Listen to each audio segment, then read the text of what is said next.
Allora, buongiorno a tutti, benvenuti alla seconda sessione della Winter School del progetto Heracles. Come ieri, diciamo due parole di introduzione in italiano, poi la sessione sarà in inglese. Oggi si parla di aspetti in particolare di tipo ambientale, con un'attenzione in primis sui materiali, sui problemi di degrado. Ieri si parlava più di aspetti strutturali. La sessione sarà coordinata dal professor Franco Cotana, che è qui alla mia destra, che adesso dirà due parole, e dalla professoressa Anna Laura Pisello, che è qui alla mia sinistra. Lascio subito la parola al professor Cotana e poi grazie Filippo, buongiorno a tutti, è un vero onore ospitarvi qui a Ingegneria di Perugia, soprattutto saluto tutti gli ospiti che sono venuti da varie parti d'Italia e anche da fuori. Il tema della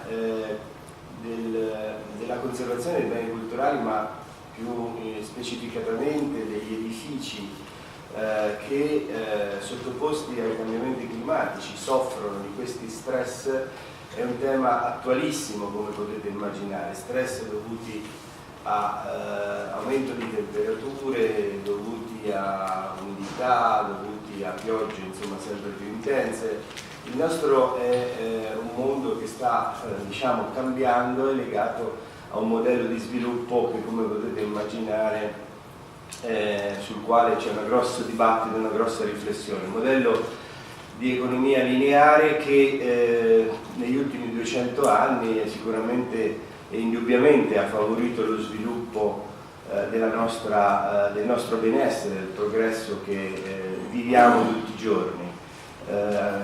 L'età media si è allungata, eccetera. Tutto questo è stato possibile grazie alla rivoluzione industriale, grazie all'uso di combustibili fossili, ma ecco, oggi incomincia l'ambiente a presentarci un po' il conto.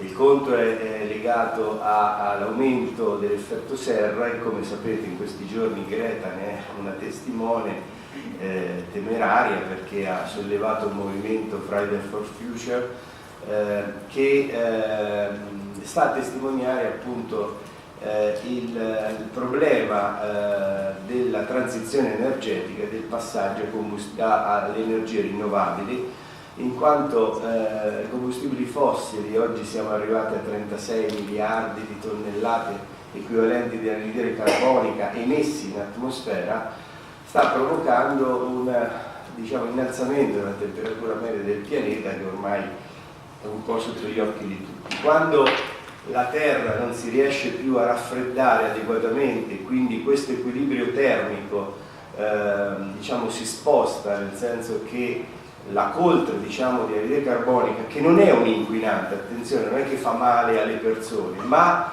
crea un effetto serra maggiore di quello che normalmente c'è, ecco, produce questo innalzamento delle temperature, e questo è causato dal fatto che il sistema termodinamico, che è compreso tra la superficie della Terra e l'atmosfera, immagazzina molta più energia del passato. Questa energia da qualche parte ce la ritroviamo sotto forma di eventi estremi, quindi uragani, maggiore evaporazione dell'acqua, quindi maggiori precipitazioni.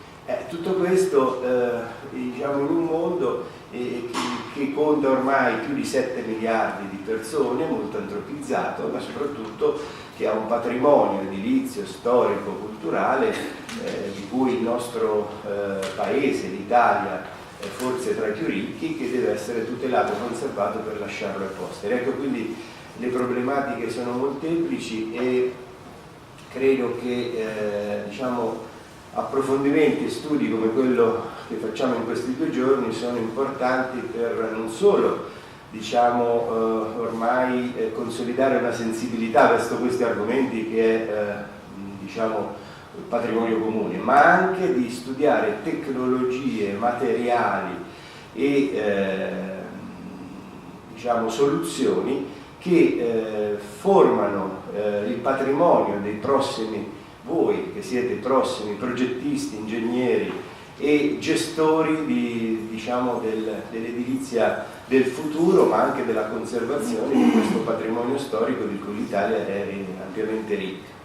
Noi abbiamo fatto un'esperienza importante, significativa da questo punto di vista, forse l'avrete sentito dire, ne hanno parlato anche i giornali, eccetera. Con caparbietà abbiamo voluto che fosse proprio in Umbria il primo edificio al mondo certificato LEED Historic Building, anzi Green Building Council Historic Building. Ci siamo riusciti, abbiamo ottenuto la placca oro l'anno scorso e tutte le tecnologie che sono state implementate nella realizzazione di questo edificio sono estremamente utili, perché mentre forse è facile fare un cappotto, una cappottatura termica, un isolamento termico per un edificio nuovo, è estremamente più difficile farlo per edifici storici che hanno delle facciate da preservare, magari facciate anche belle che non possono essere nascoste, oppure è più difficile realizzare degli impianti di riscaldamento a pavimento, implementare delle energie rinnovabili perché i tetti sono in coppie e tegole, non si può mettere il fotovoltaico, quindi bisogna trovare altre soluzioni.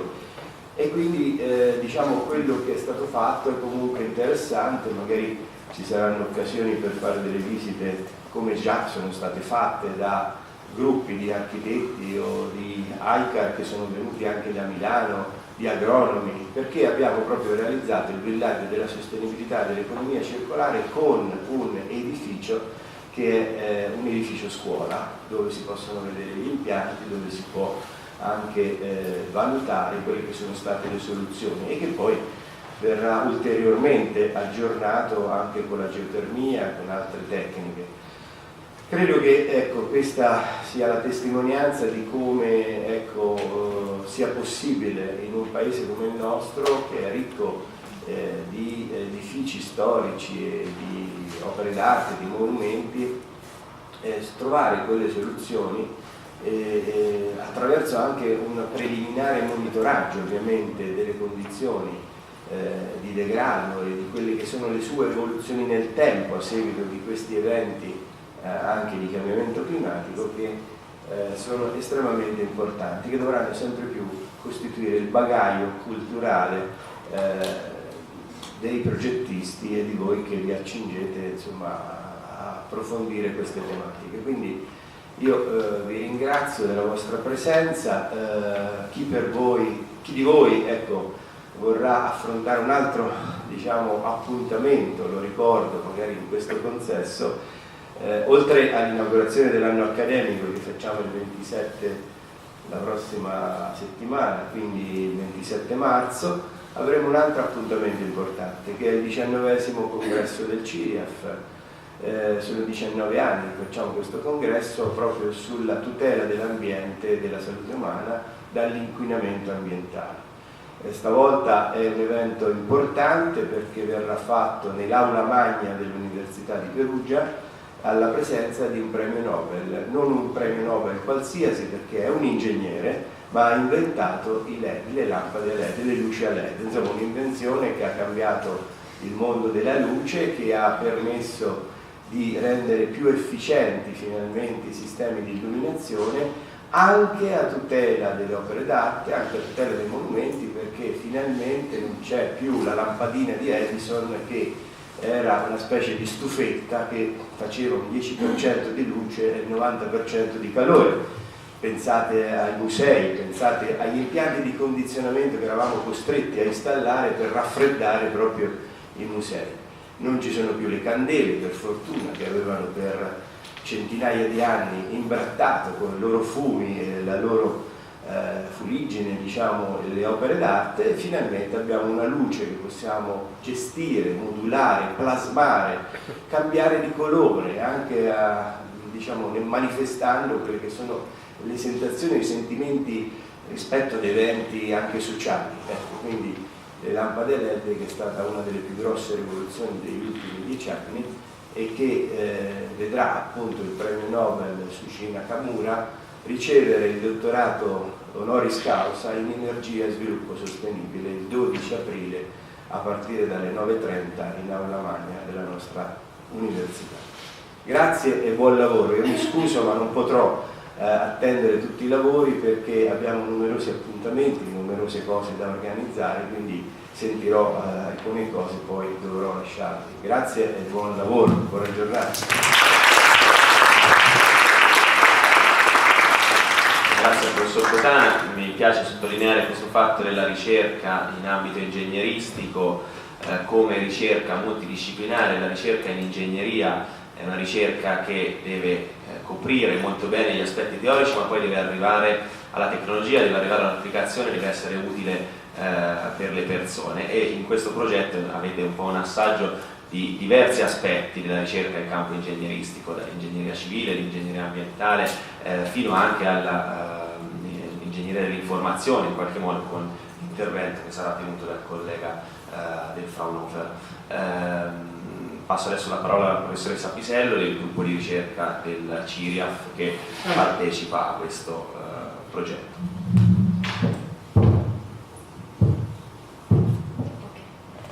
Buongiorno a tutti, grazie ancora per partecipare attivamente anche alla giornata di oggi che, come dicevamo prima, prevede una serie di interventi più di carattere ambientale. Io direi che possiamo iniziare a parlare in inglese, anche perché, lo ricordo, queste 2 giornate saranno disponibili sia su YouTube che direttamente poi attraverso i canali di comunicazione e disseminazione del progetto europeo Heracles.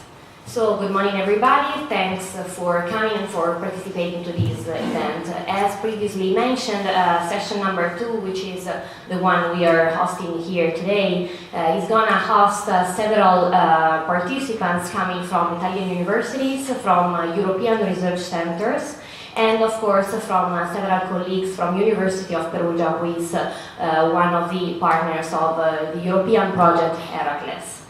So let me introduce the first one, who is Marco Folegani from Sistema, another partner of Heracles project, who will deal with the climate change and extreme weather conditions analysis in Heracles sites. As yesterday we saw, there are 4 case studies we have been analyzing during the course of Heracles project. They are located in Crete, Greece, and in the city of Gubbio. So Marco will explain the interdisciplinary work he has been coordinated together with several of the partners of the European project. Thank you.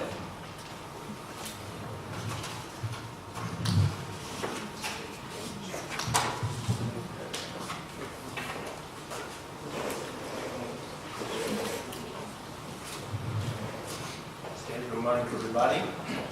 I am Marco Folegani. I am a managing partner of Sistema, and in this presentation I will give you an overview.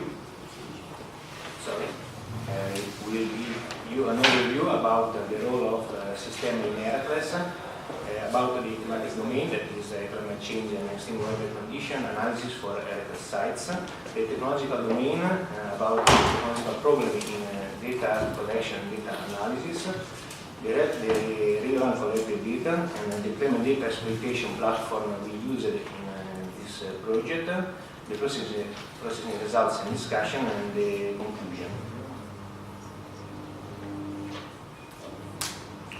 Okay. Sistema is an Austrian company founded in 2009 in Vienna. It's a branch company of an Italian company that is MEO. MEO stands for Meteorological and Environmental Earth Observation. Since the beginning, Sistema has been working as a technological partner of European Space Agency for what concerns the Earth observation and the climate data processing system and the platform. We are collaborating with other entities in Europe, including with the Meteorological Office in Vienna. Since the beginning, we are working with them about the integration of Earth observation data into the climate model prediction for air pollution. We have been working with the modelist for what concerns the data simulation about the model. We are introducing the observation from satellites in data initialization phase of the model to increase the capability of prediction of the model. We have been working also with the Romanian Space Agency and for the private and public partners. We have two main domains. One is the climate data service. Indeed, we are providing climate data for different domains like ocean monitoring, agriculture monitoring, land use monitoring, climate and health, and environmental pollution. The other technological domain is the geospatial data analysis, and indeed we are providing support to scientists who concerns data exploitation and data platform and processing, visualization and analysis. The role of Sistema in Heracles, we are providing data collection and data processing for concerns the climate and health observation data. The thematic domain is well known, at least in general terms. The effects of air pollution, climate change on cultural heritage is described in these three boxes. We have a strong correlation between the surface corrosion and particle deposition with the presence of air pollutants in the atmosphere, gases and particles in particular, and we have also a strong correlation with the extreme weather events in terms of extreme precipitation, thermal stress due to temperature, and flooding, and so on. The problem is well known in general terms, but still need to be analyzed in details because climate and pollution events have different temporal component and spatial component in terms of duration, frequency, and intensity, and area of impact in terms of continental, regional, and local extents. Which means that despite our knowledge about the correlation between cause and effects, we still need to understand in details how the extreme weather events are impacting the particular area where historical buildings and monuments are located. The technological problem, technological domain, can be described in this slide. I have tried to put all the steps concerning the data analysis from my perspective, that is the geospatial point of view. In this slide you can see many boxes that describe the steps between the data collection and the generation of a specific indicator for specific user communities. Behind each box there is a word. Indeed, if you look at the Earth observation data, you can imagine all the platform collecting data in the past, still ongoing, and in the future. In situ data means all the ground measurements can be performed. Models are also a data source for data processing. Storage is a problem, both for what concerns input data and the process data. It is important to have in mind this picture from a point of view, because before starting data processing, data analysis, it is important to understand in your position in this value chain. It helps to avoid to get lost in the data processing, and also to understand which are the real needs for your data processing, data analysis. What concerns Heracles, we have been working in Earth observation data collection and in situ data collection, which means that for both sites, that are Gubbio and Creta, we are collecting data from the local public weather stations and from the Earth observation platform about climate and air pollution parameters. We are collecting data, we are pre-processing data in order to make them available for the experts. We are also collecting data for as input for the models, because any kind of model needs boundary condition to be initialized and to start any kind of runs. We are also collecting the results of this processing, and we are performing analysis in order to identify the set of specific indicators that can correlate the input data, climate data, precipitation data, and air pollution data with the real impact of the climate change to the historical abilities, in order to help the identification of risk elements. Data collection. Since the problem is well known in general terms, we know that the main parameters that are impacting cultural heritage from the point of view of air pollution and weather parameters are the temperature, the rain, the wind, the humidity, and the gases in the atmosphere and the particulate matter. These are all parameters that can be collected from ground stations depending on the network of the stations.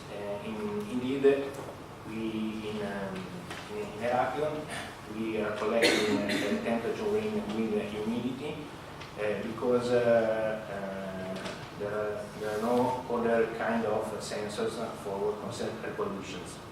In Gubbio, we are quite lucky because we have Alpa Umbria that is collecting a lot of water parameters, like for example the gases concentration and the particulate matter concentration. What concerns Earth observation, we have data about the non-surface temperature, the precipitation, and the aerosol optical thickness that are relevant for the scope of this analysis. It is important to collect the data. It is important also to organize the data in order to make them available for the experts. And for this reason, we decided to collect all the data in a database in order to make them available for modelists and for the partners of the project. Making use of a database means that we can access the data and we can perform query, we can perform on the fly small processing, and can extract indicators and basic statistical outputs. The Earth observation data are quite complicated to be collected and to be shared, but we are lucky because in the last 10 years we have seen a lot of projects and initiatives at the European level to make the Earth observation data available. But now we have another problem. Before there was a problem about data availability. Now we have the problem of data availability related to data usability. Indeed, the data must be shared, and despite the volume of this kind of data, the variety of this data, because Earth observation are quite different, and we need also to have available data sources, like for example international institutions like ESA is a SNWF data service provider. And all this amount of data must be available very quickly. For this reason, we decided to start the implementation of data exploitation data platform. Is a project started 8 years ago in the framework of Earth observation. Is a project, I'm sorry. And now we have this platform that allows to analyze data, to extract a time series of data, and to visualize and to make some basic statistical processing, and to extract a subset of data.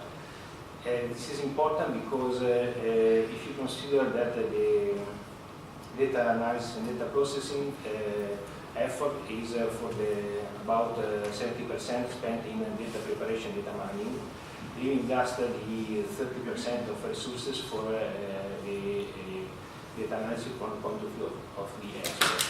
The idea of this kind of tools is to remove try to mitigate the barriers to the data access, and to allow the experts in several different domains to spend the effort in data analysis and to put the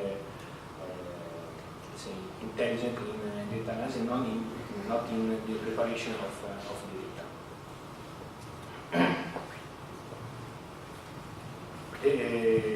Thanks to the tools implemented within Heracles, we have extracted a lot of data in time series and analysis. This is an example of comparison of precipitation and temperature analysis in more or less almost 1 year of data acquisition. And here you can see comparison about the precipitation and the temperature, and the extraction of indicators about freeze and thaw cycles after rain events.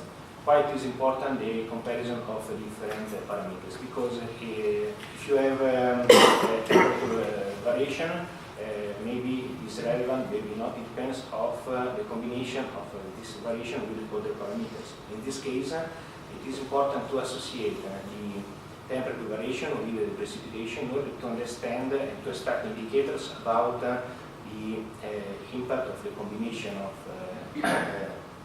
temperature below zero and the presence of water after rain events. This is an example of indicators that can be associated to the effect of climate change, climate events to the cultural heritage sites. You know that better than me, that in case of freezing thaw cycles after rain events, we can have an impact on structural stability and also to the cracks evolution.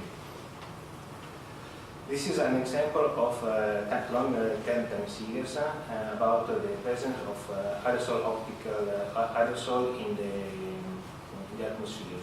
This parameter is aerosol optical thickness from a MODIS sensor, that is a sensor working fine since 2000. Here we can have 18 years of data, and we can analyze the evolution of the presence of particulate matter in the atmosphere. As you can see, we have seen a decreasing of the concentration of aerosol in the atmosphere.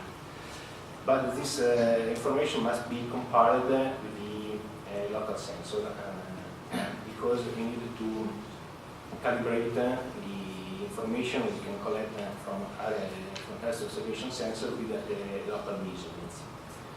Another example about the analysis and comparison data collected from Earth observation sensor and from ground measurements is in this slide. This is an event of intense precipitation almost 6 years ago. In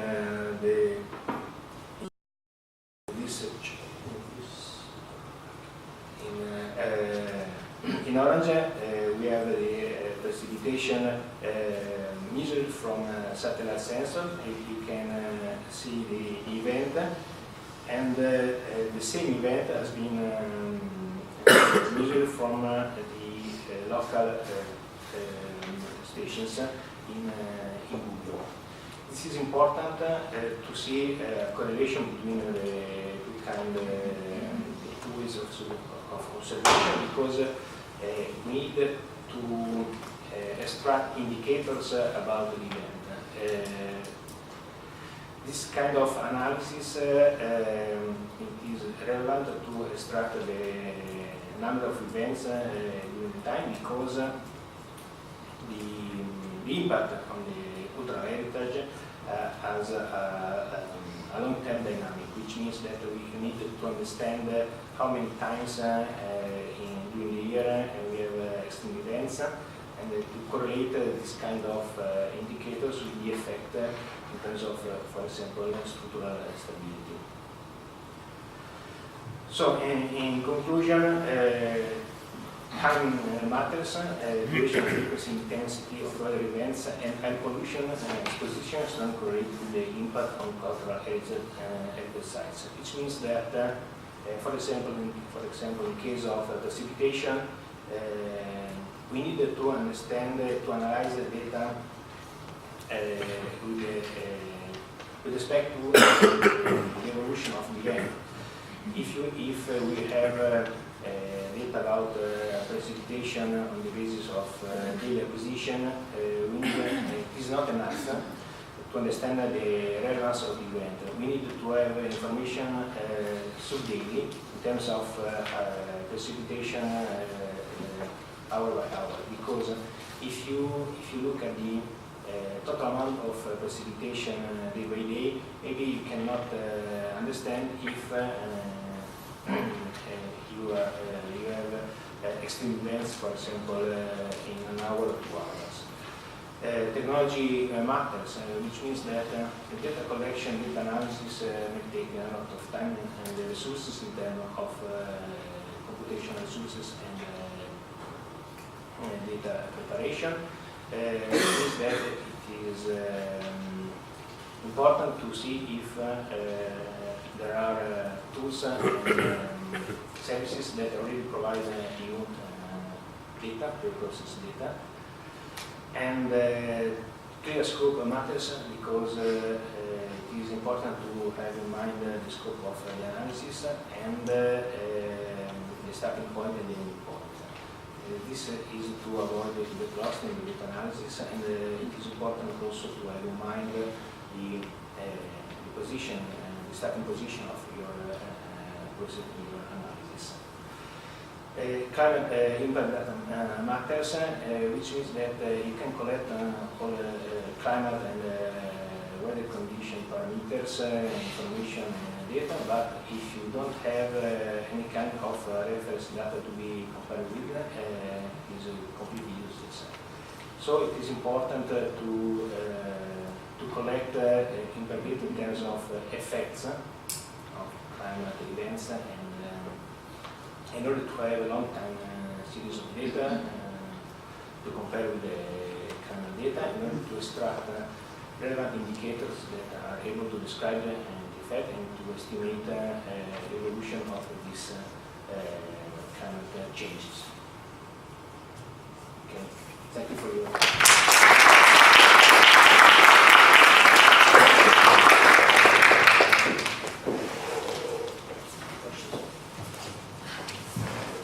Is there any question from the audience? Okay, thank you very much, Marco. Let me just point out 1 minute, because one of the issues that the partners of Heracles tried to point out was the dialogue in between different kind of data sets and way of monitoring this kind of data.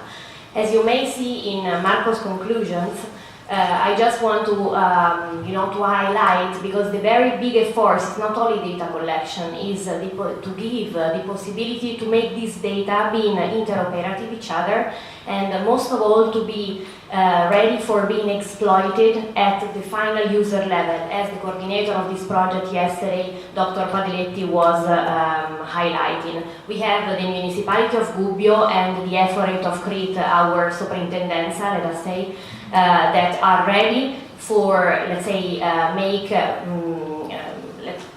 like prompt interventions to save and to preserve the resilience of cultural heritage sites, but they cannot do that if we, in the final, let's say, stage of our studies, are not able to post-process this kind of data, to make indicators to compare ground observations with Earth observation, and to have this data being ready for the societal community or any kind of let's say data user. So the let's say dialogue and interpretation of this data in achievable readiness level is one of the key outcomes and exploitation results of Heracles projects.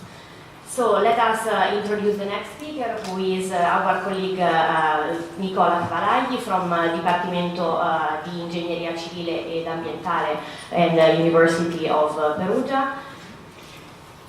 Dr. Cavalagli was one of the key players of Heracles project at the University of Perugia level, and is the one under the guidance of Professor Ubertini, who tried to make this kind of interactions in between the more environmental background scientists and the structural engineers. So he will explain a large piece of the work that we have been carried out under his guidance. Thank you, Anna Laura, for the nice presentation. As Anna Laura said, in this work, I'll show you some results about the application of a new methodology at which we are working together with the colleagues of CIEF in order to assess, to obtain a hierarchical risk map which considers the interaction between material degradation and structural damages. And we believe that this hierarchical map could be a useful tool for the institution that have to manage and also to manage the historical construction, and also to schedule the intervention for restoration. This is the outline of my presentation. At the beginning, I explain you the proposal of this integrated methodology, and then the application to the case of study that you know. This is the Consoli Palace, one of the test bed of the Heracles project.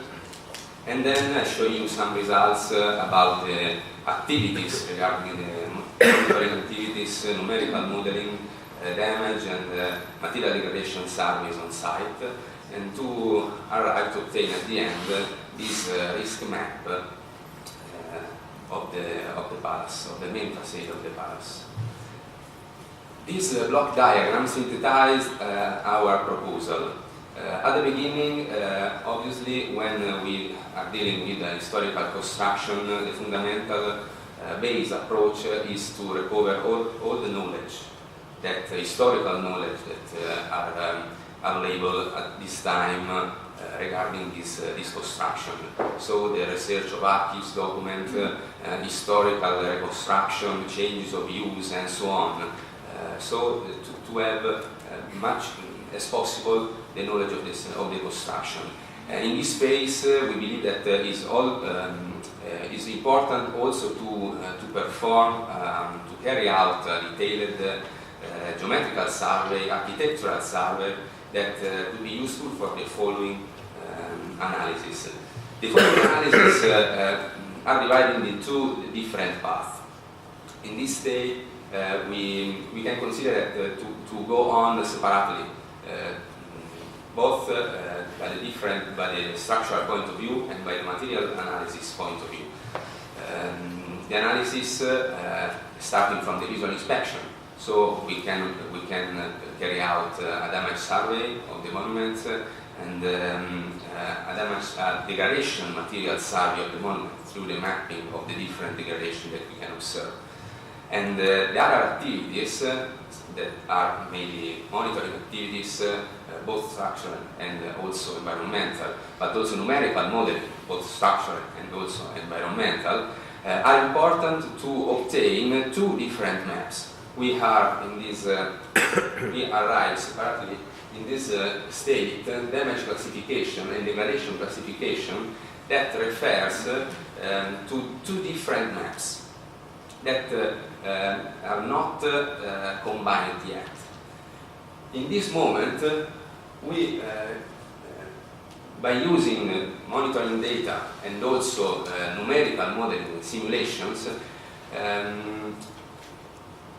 we can analyze the observed damage for example, in the structural path, we observe the damage and observe and state if a damage is stable or not, maybe through monitoring or through the numerical simulation. Or in another case, if in a certain part of the structure I cannot observe a damage, through simulation I can say if this part is critical or not. And at the same time, when I have a map regarding the degradation of materials, through monitoring activities I can say if the degradation, and also with numerical modeling through future scenario, I can say if a degradation is a stationary condition or maybe it is going to increase or to decrease. And similarly to previous one, if in a certain part I cannot see, I not observe a degradation, maybe through the modeling I can say if a degradation could occur or not. And then, with two different maps, I can combine, we propose a methodology to combine this map and to arrive at an interactive risk map. To do this, we have assigned a score into these different situations from 0 to 3. For example, if we have the damage or not, and if the conditions are likely or unlikely, or in the case of the material, if we have a decreasing or increasing condition, and in the case of structural damage, it's the same. If we have a damage, if the damage is stable or unstable, and if we not observe the damage, if the certain zone of the construction is unlikely or unlikely. So we have obtained 7 classes. Okay, the Consoli Palace, we know the Consoli Palace also yesterday has been presented several times. I want only to point out a particularity of this construction because really the construction seems very, very regular because in plan is a rectangular, very regular. But in the height, if we see the section, we have some particularities that the palace is founded in 2 levels, 2 different levels. And also we have another construction that is named Loggia, that is not clear nowadays if it has been built together or not with the volume of all the palace. So this situation confers to the palace a structural behavior that is not so simple. It's not so simple. If we go on, this is the architectural survey that we have done on the main facade. The application of this methodology at the moment is focused only to the main facade. And then this is the east facade that faces the main square. This is the material degradation mapping. On the main facade we have observed several types of degradation, and this is physical, chemical degradation and also biological, obviously. The most important, according to us, is the presence of scaling, black crust and encrustation that are related to physical action and chemical action of the environmental agent. Then we have a biological patina, presence of vegetation, and also the reintegration, that is the use of new materials in past restoration that are not so appropriate according to us. In this presentation I want to focus the attention only to, at first one, to the scaling as a material degradation. If you know this construction, when you see the stones and when you touch with your hand, you see that the stones is very, very scared. You can go there and take a scare if you want. And it's quite strange, but it's a problem because during the year the environmental actions tends to increase this problem. We have obtained, we have the occasion, to compare the situation of this degradation through the images that are done in 2008, and then we have compared the material degradation present in 2016. Obviously, the velocity of this degradation is not so, it's very, very slow, but it's not so visible in this slide. There are some parts, for example, in this stone, that the degradation is ongoing trend. This is another particular degradation of materials, black rust, and I want to focus the sense of this interaction between material degradation and structural damages, because if we see what happened under the cracks present in the cornice, so the flowing of the water increase the degradation of materials when cracks are present. About the damage survey, the palace is characterized by a quite complex scenarios, because we have both internally and externally in the main facades several cracks. Internally we have cracks that are ascribed to shear action, that are earthquake primarily. While in the main facade we observed spread crack scenario that at first we thought about related to the loss of mortars in the joints. But then, thanks to numerical modeling, also this spread crack scenario that we see here and also here and also to the loggia can ascribe both to static and mainly to dynamic action such as earthquake. There are two main mechanisms that can be identified in the palace. One of them is related to the loggia structural part. In this slide you can see indicated that this mechanism is related to both static and dynamic action. This is due to that in the loggia we have several walls, and the walls has a thrust that pull the external walls of the loggia out of the facade. But this crack scenario, this vertical cracks, is not related only to the thrust, horizontal thrust of the walls, but also to the earthquake action. And also in this case, this is the north facade. We see a vertical crack from the ground to the top that recall what we have seen yesterday to the cracks related to the tower that are similar, and is related also this one to earthquake action.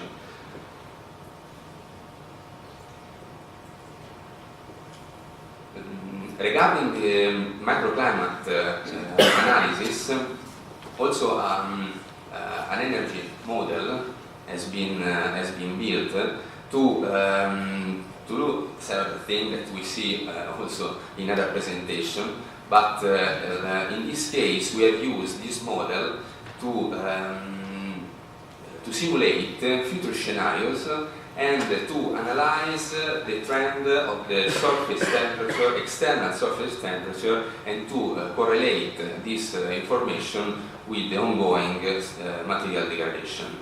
This is the results of the environmental monitoring. In the left side, we have the results obtained by the weather station located near Gubbio, and this is the results obtained by the numerical modeling. We see that if we see the rainfall trend, this is slightly increased, and this information allows us to consider that the increasing trend of the rainfall is a problem for the scaling for other material degradation. Also, by the structural point of view, we started monitoring, static and dynamic monitoring. Yesterday, Professor Bertini has illustrated in detail the results. I want to focus also only the attention to the fact that we have installed a crack meter sensor, one near the loggia and another one on the crack that I showed before in the north facade. Obviously, when we consider the application of this methodology only to the main facade, we consider the trend of the first sensor. We see that the trend in this case is quite stable, but as I said before, is not the information that allows us to say that the crack scenario is stable, because if we see that this crack scenario is related to earthquake condition, it's not simple to assess that the crack scenario is stable, because the earthquake action when occur could affect damages suddenly. Ambient vibration tests have been performed to calibrate numerical models, and these numerical models have been used to simulate future to simulate the action of earthquakes and to understand if there are particular zones of the palace that are critical or not, if are critical or not. We have done classical pushover analysis. For the calibration of elastic properties, we have used the modal parameters obtained by the ambient vibration test, while the nonlinear parameters have been estimated both to the in situ test made on the mortars and then taken from the standards and from the literature. These are the patterns of the damages that we have obtained through the pushover analysis, considering the action of the horizontal forces in the two main modal shape in the both sense. And if we see this damage scenario is quite similar to we can observe on site. Also, this one present some damages and some red zones that are quite similar to in the same position in what we can observe on situ, and then we can arrive to the map of the separated cases for the material degradation and for the structural damages. In this case, we have the mapping of material degradation, only related to scaling. Obviously, this program and this approach must be applied to all the material degradation. In this case, we have used only the scaling case. Another question is that there are several material degradation that are not in, they not interact with structural damages. In this case, we consider that the scaling is critical in the interaction. We have indicated only two classes because when we observe the presence of scaling, we have considered that in this case the problem is the degradation is in increasing phase, and where we don't observe the presence of scaling, the conditions are likely to be present. And then this is the mapping of structural damage. This is the observed structural damage, and this is the simulations. In this case, the mapping is quite complex because the zones are more divided. And this is the combination between them, according to the score that we have assigned and showed before. What we have obtained. In this case, we can see that the central part of the palace belongs to the higher classes. In this case, the first, the second, and the third. While the higher part of the palace have minor risks. This, we believe that this tool could be useful, as I said at the beginning of this presentation, to schedule the intervention for the institution, in this case is the municipality of Bobbio, and to prevent further damages. These are the conclusions, and thank you very much.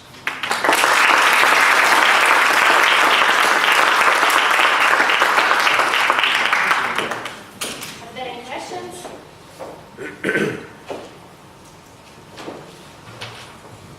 Thank you very much, Nicola, for the presentation. The next one is Dr. Giuseppina Padeletti, the coordinator of Heracles project.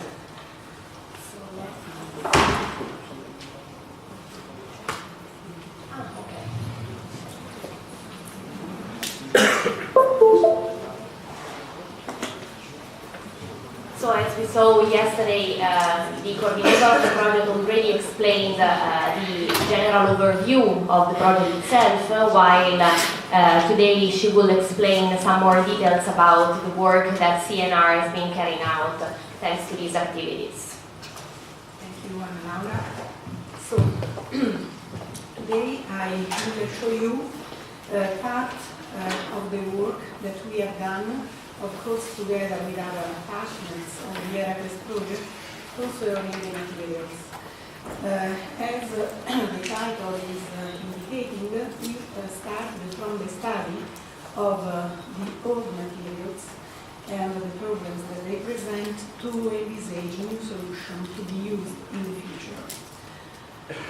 Since this school, just if you remind about some important building materials, and by the way, these are the classes of materials we study, we dedicated our activities. So the binders are, as you know, powdered material that, when mixed with water, form a plastic and workable paste, evolving over time. And the term is setting. The binders are of two types: the eye binders and the ground binders. The eye hardens in air, and example of them are gypsum, lime. The hydraulic instead hardens in water, so no eye in air is required.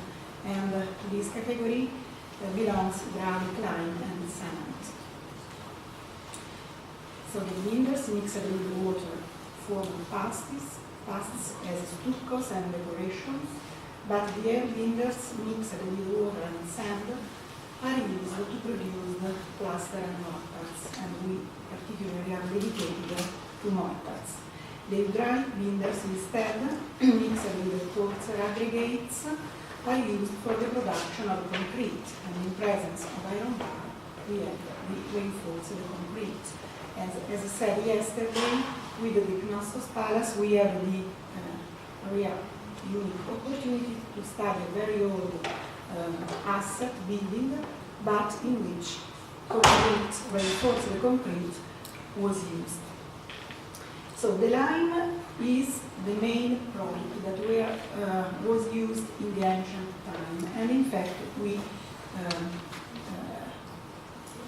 the material we propose, you will see, are lime-based mortar. In fact, lime was known from ancient Roman times because it was very easy to obtain it from limestone. Then lime is converted into calcium hydroxide by the addition of water. And this product hardens due to the reaction with the CO2, producing again calcium carbonate. The addition of sands is very important because it reduces the shrinkage of the hardened mortars.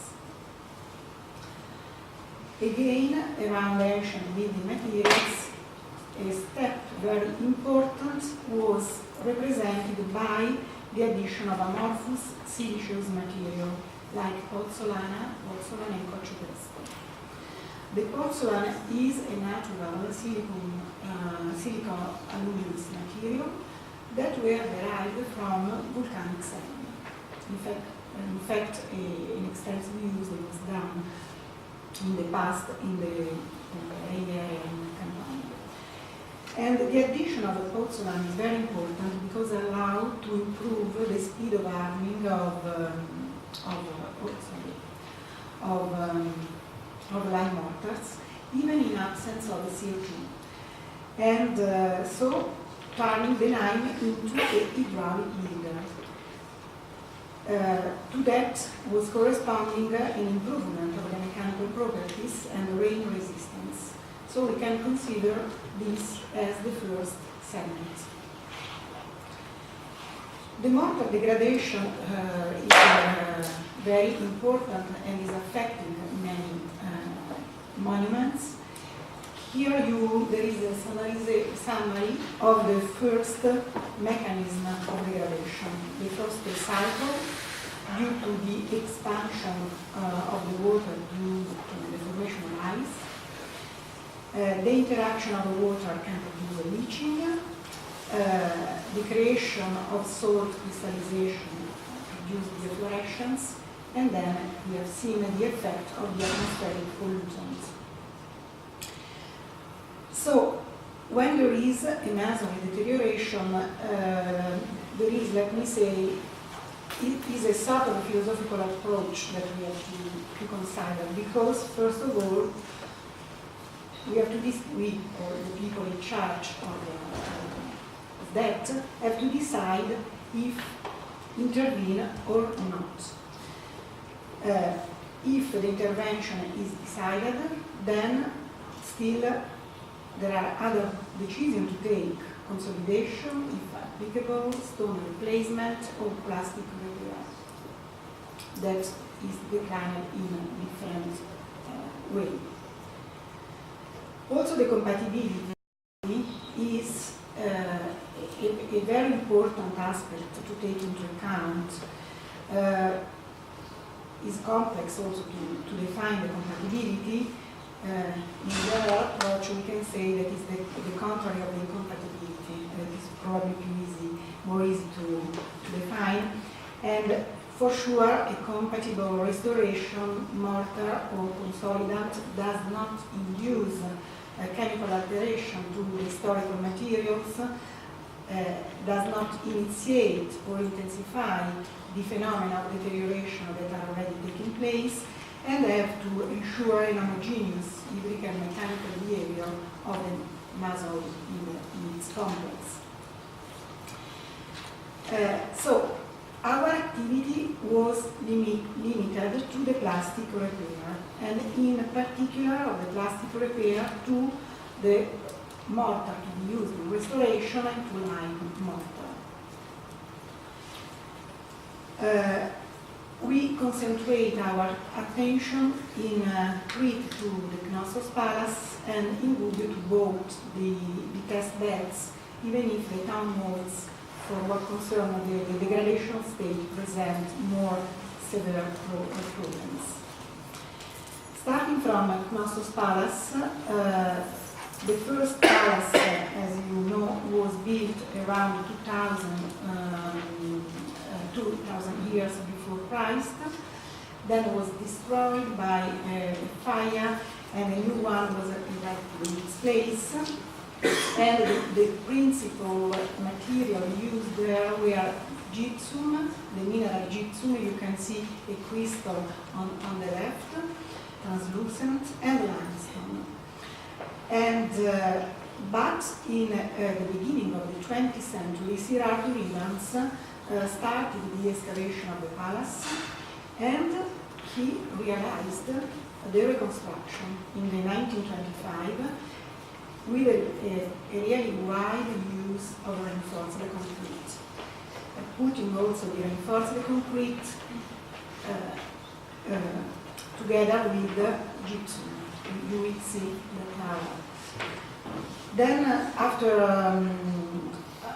the 1925, there were several conservation works, but anyway, the situation presents a lot of criticalities.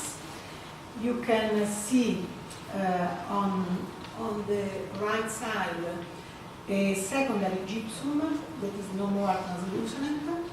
That is the gypsum itself, an extremely sensitive material, and can be severely eroded because it's high soluble in water, and so it suffers a lot the heavy rains. Then we have a lack of cohesion in the other walls. And if we consider the main problems, for sure they attain to the part of the advanced reconstruction with concrete. You can see that the iron bar are in most part completely exposed, and so they need to be, for the most part, substituted. And the corrosion of the concrete, of course, I suppose that you know very well this concept. If the concrete matrix loses the protective effect, water and CO2 comes through and then corrodes the iron bars. With the corrosion, the volume increases up to 6 times, and it causes stress cracks and breaking till to arrive to the almost complete exposure of the bars to the atmosphere. Here you can see a piece of this iron bar from Knossos that were analyzed. You can also see in blue part of the cement paste still attached to this iron bar that was very brittle. It was analyzed through optical microscope and electron microscope, and it is possible to identify very easily horizontal as well as vertical cracks. As well, carrots were of cement or concrete were taken from Knossos and studied. The photo here is from polarized light microscope, photography analysis, and it is possible to see that they are affected by a high degree of porosity, and also the carbonation reached 5 or 6 centimeters. So summarizing, the problem evidenced in Knossos are the degradation of selenite, the primary mineral gypsum, salt accumulation and evaporations, of course dark incrustation and other accumulation, but the most important is the degradation of the reinforced concrete. And for this reason it is necessary to provide a cement mortar with improved before disease. So together with the CDR,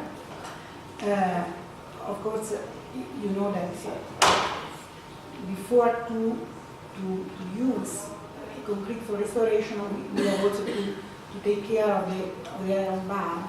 In some cases it's possible to use to make a restoration of the alkaline environment, but sometimes we have to change the bars. And anyway, then cement mortars have been created, and you can see there a sample that undergone a sample after 28 long months of treatment, and this cement mortar is a rheoplastic, is a polymer modified, was formulated to be sulfate resistant, and it presents in high compressive strength.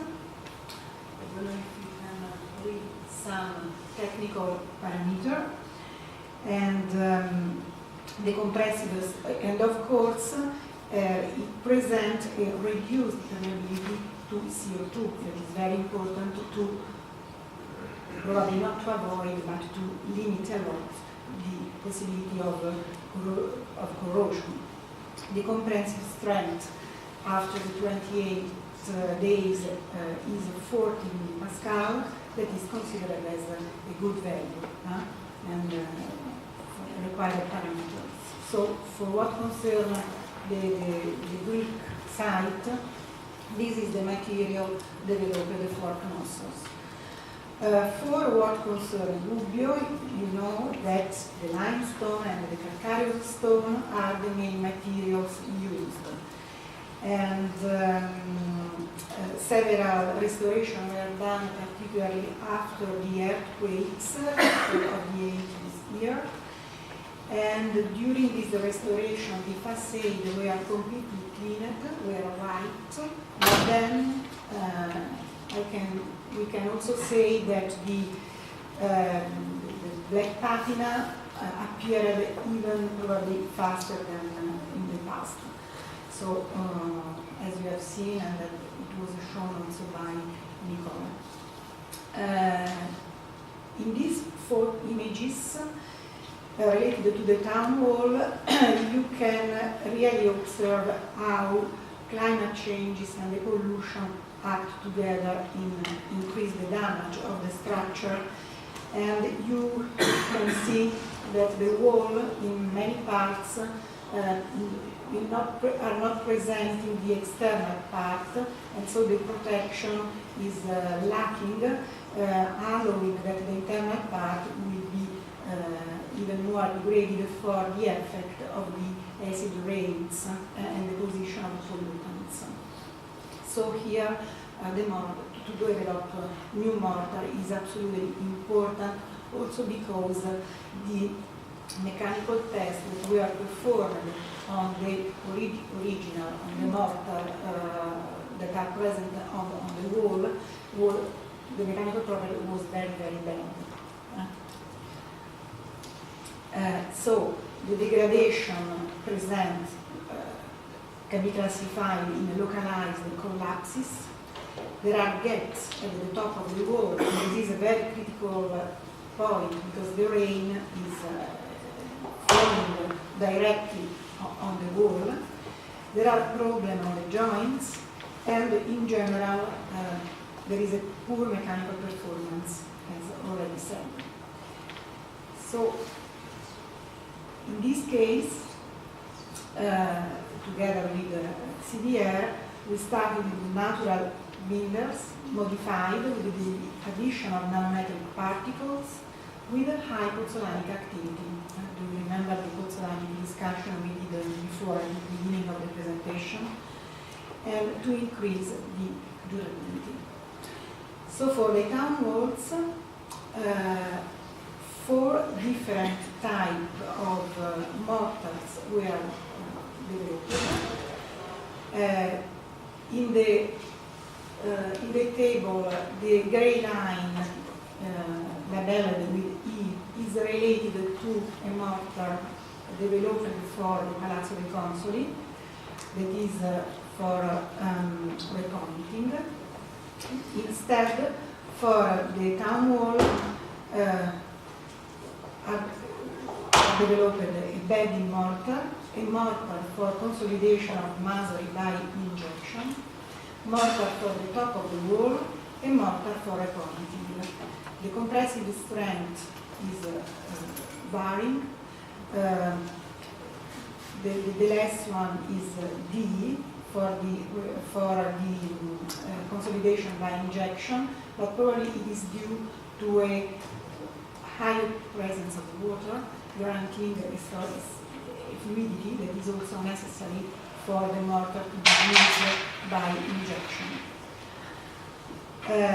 The problem of the Consoli Palace, black patina and stone erosion, cannot be solved, of course, with mortars. Anyway, we have analyzed with different techniques from a chemical point of view and from a structural point of view, the black crust and part of the stones, the degrading stones that are presented with porosity. We have also to say that we find interesting things in the mortar that in the sampling that we obtained in the inner rooms of the palace. And in this case, probably the mortar were the original one. And because in general, the quantity of mortar linking the different stone of the palace is very, very few, in the sense that the palace is, let me say, anyway, very stable because it's made by very big block of square limestone that do not need a lot of mortar. But what we found in the mortar inside the room was also the presence of shell of foramifera and diatom. Probably confirmed. Of course, at that time they were collecting the materials from the area nearby, so is directly confirming that in the past geological area, sea was present in the afternoon, as we know from the geology. You will see other analysis that we have carried on black past, showing the composition of the characteristics, the physical characteristics. But for the mortar point of view, for the intervention that can be done, we limited our activity to the mortar for repointing. That is based mainly on the composition of the mortar for repointing developed for the walls, but with a structure considerably finer in particle size if compared to the mortar that will be used for the tunnel walls.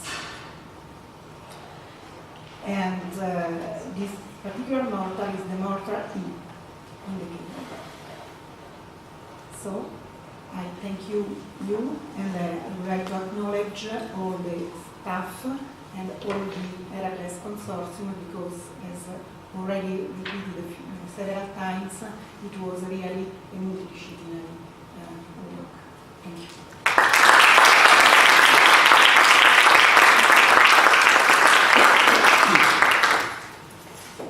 Any questions?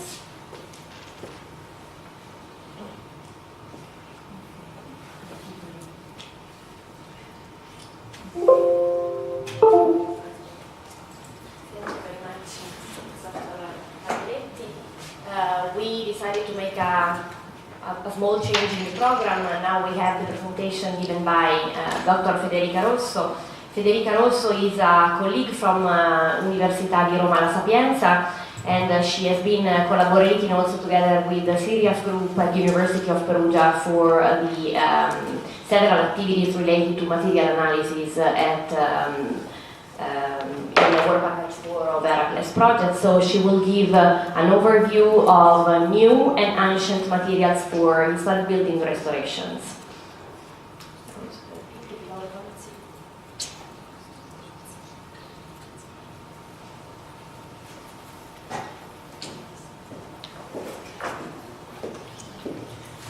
Thank you, Aura, for the introduction.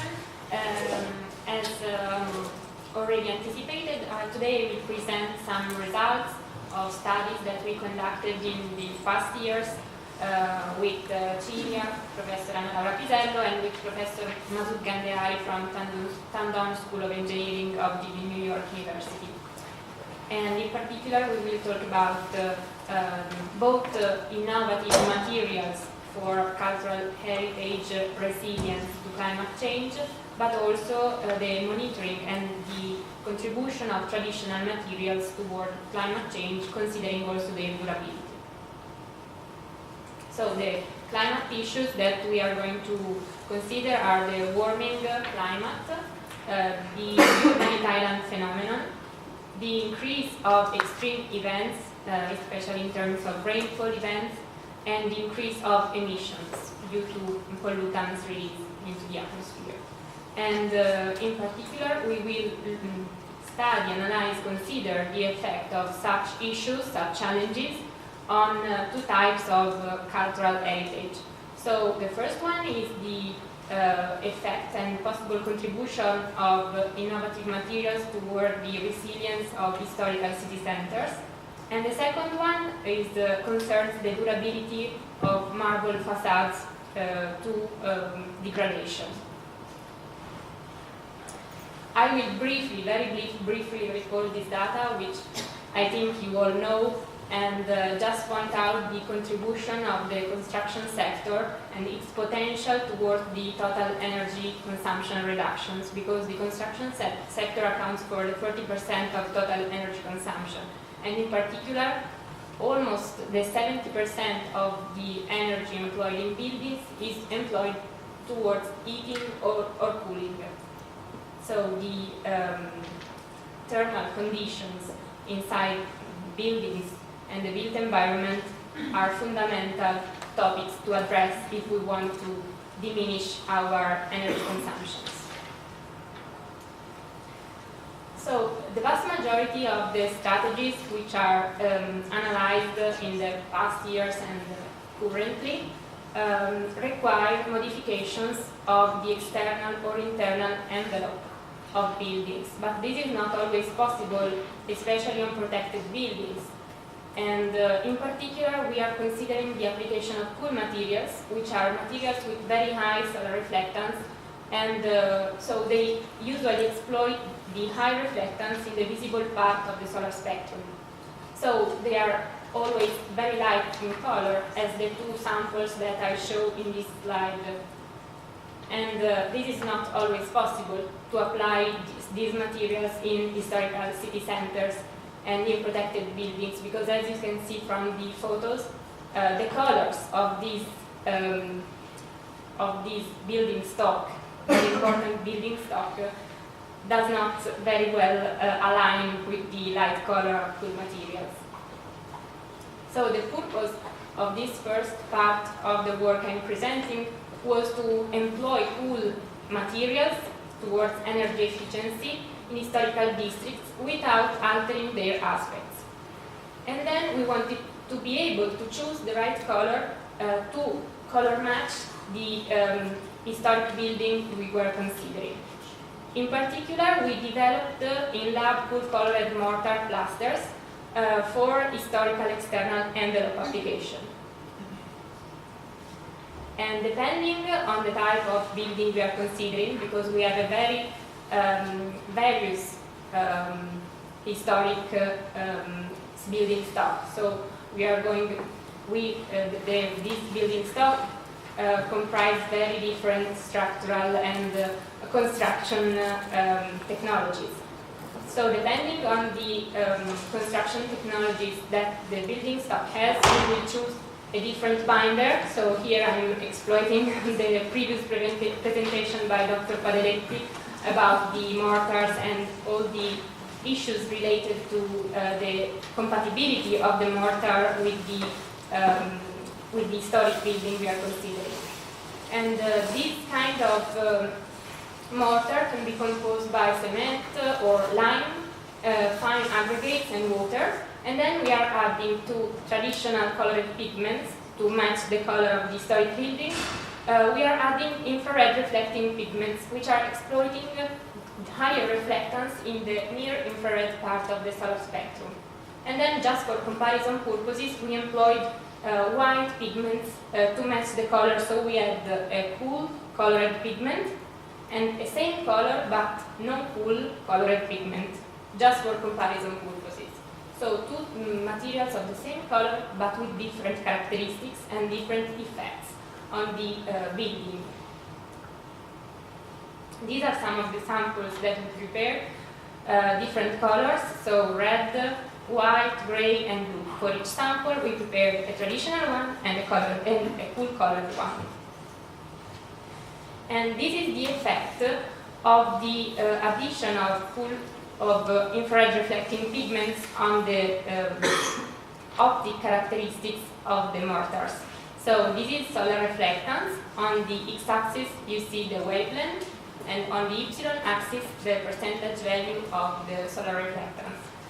And as you can see,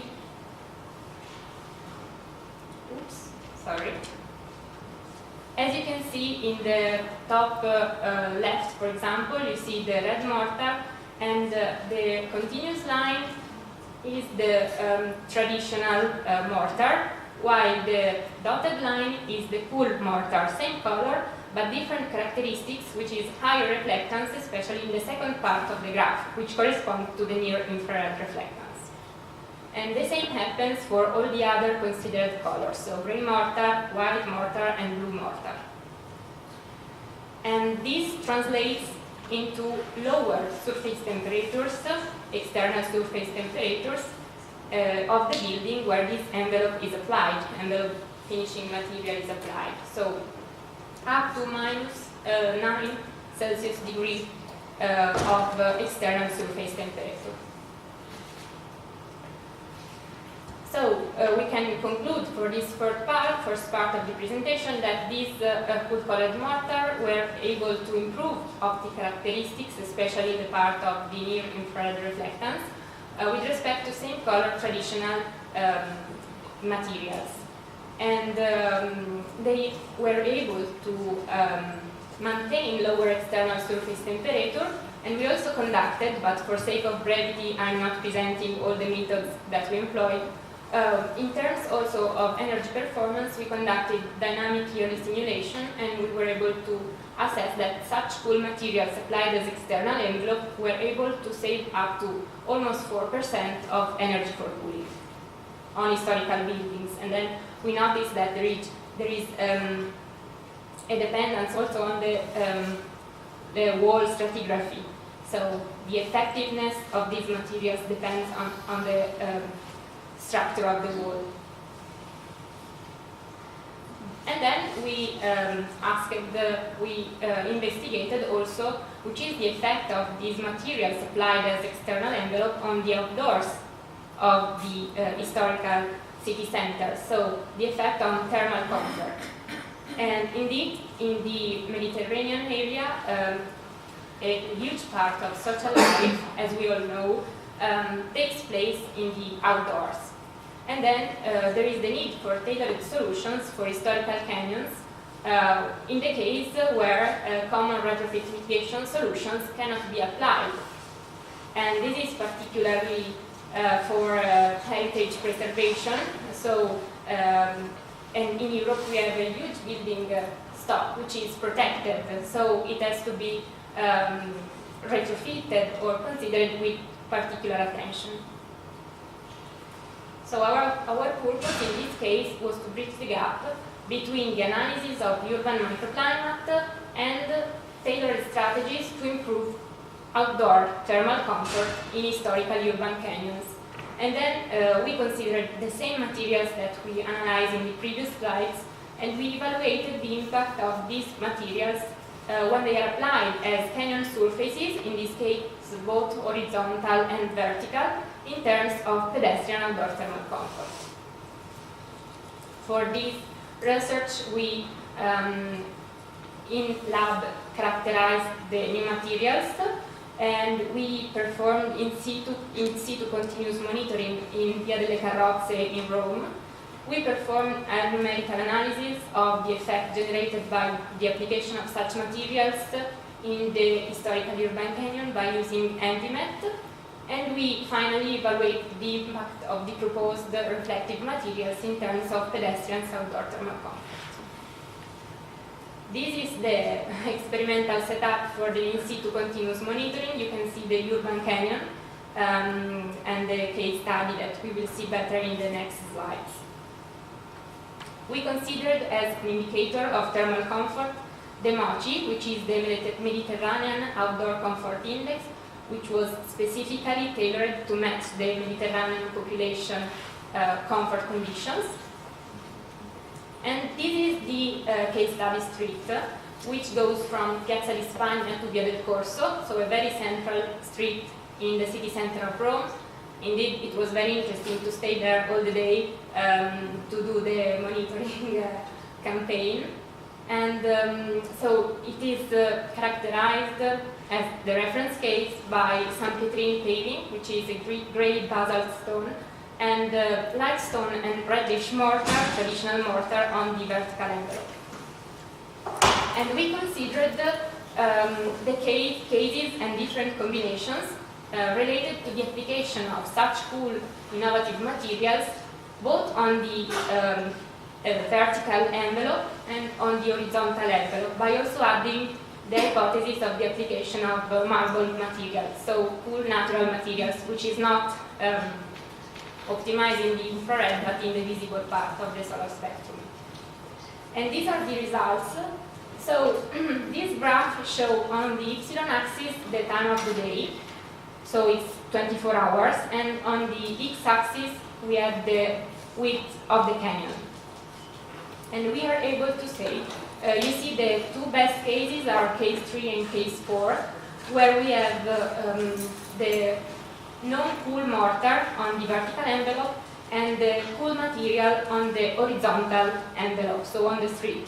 While the worst cases for outdoor thermal comfort were the ones where we had the very high reflectance material on the vertical envelope and the very non-cool material on the horizontal envelope.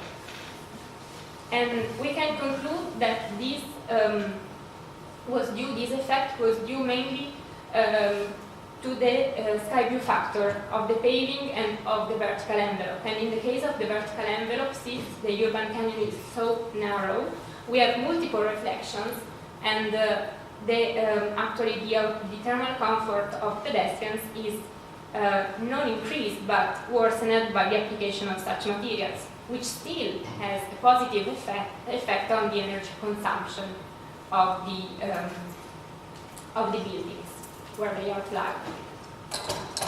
The second part of this presentation is related to the traditional materials. In particular, we are talking about marble facades, which are cooled materials, by the way, traditional cooled materials, so they have the same effect on energy consumption when applied as external envelope.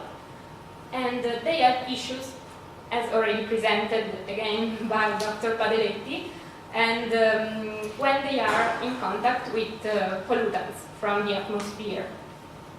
In this case, we are considering acid rain, so the presence of nitric and sulfuric acid in the rain, also on dry deposition, which has negative effects not only on the biosphere but also on construction materials. We have to say that this is less of a problem nowadays, especially in Europe and in the USA.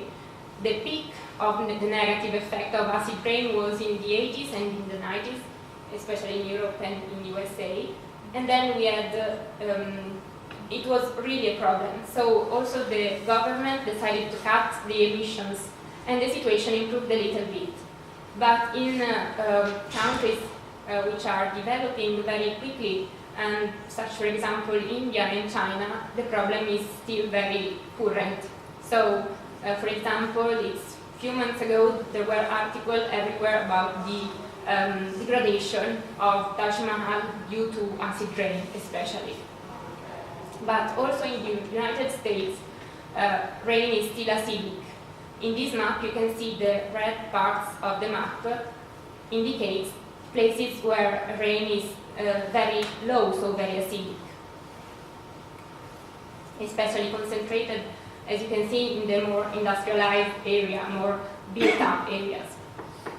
And just to have an idea, neutral pH is 7, but pure rain pH is around 5.6 due to natural factors such as volcanic eruptions. And in big cities, the rain pH is around 4.5, and you have to consider that pH has a logarithmic scale. And there were reports about rain as acidic as 3 pH in China years ago.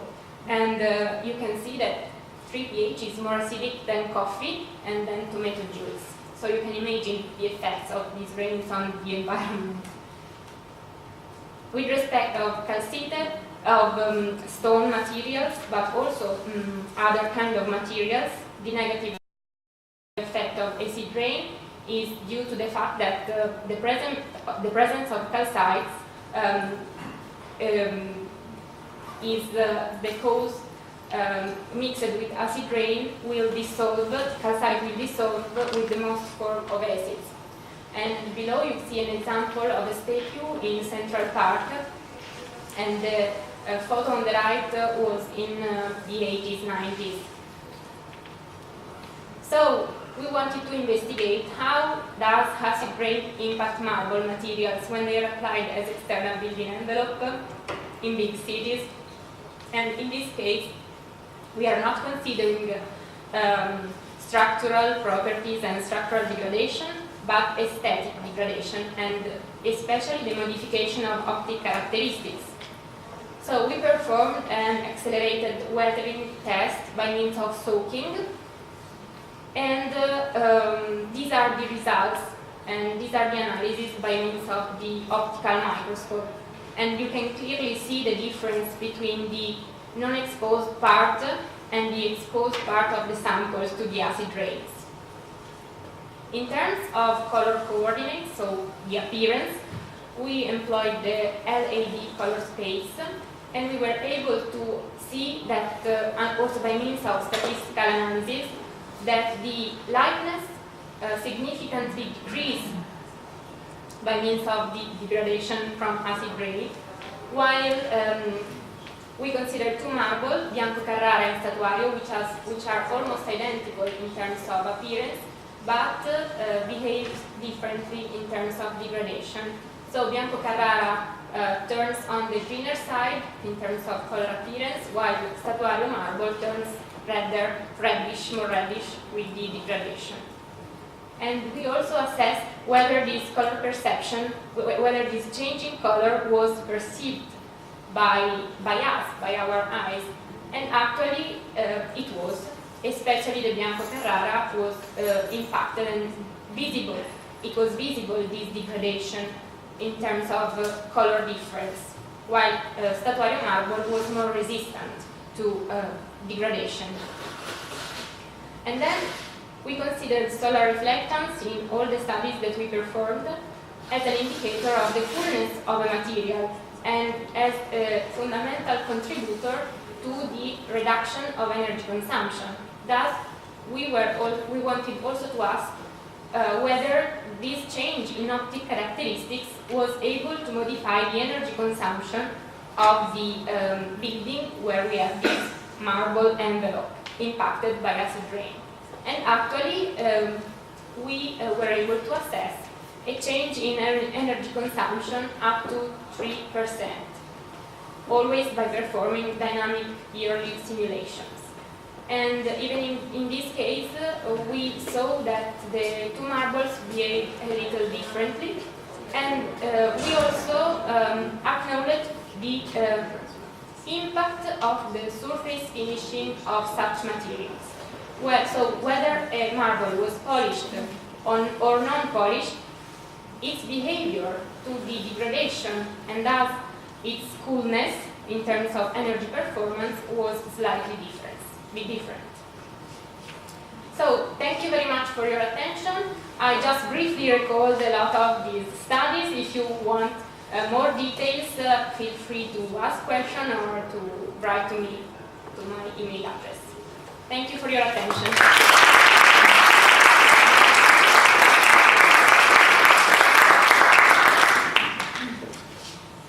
Just a second, we are just trying to manage a bit.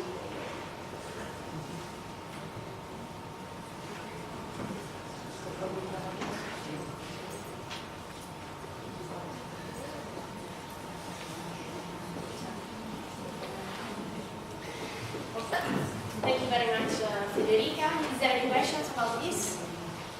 We made a small change in the program. Now we should have host one of our colleagues coming from 4th Research Institute in Crete. She couldn't come directly here in Perugia, but she was so kind to send us her presentation. Since the presentation itself lasts for 20 minutes and we have now coffee breaks, if you want, we can start with the presentation by Dr. Vivi Puri from Ford, as I mentioned. The ones of you who want to have a short break can, in the meantime, go out and so on. And everything will be available together with the recording of the old school, will be available in the website and in the YouTube channel.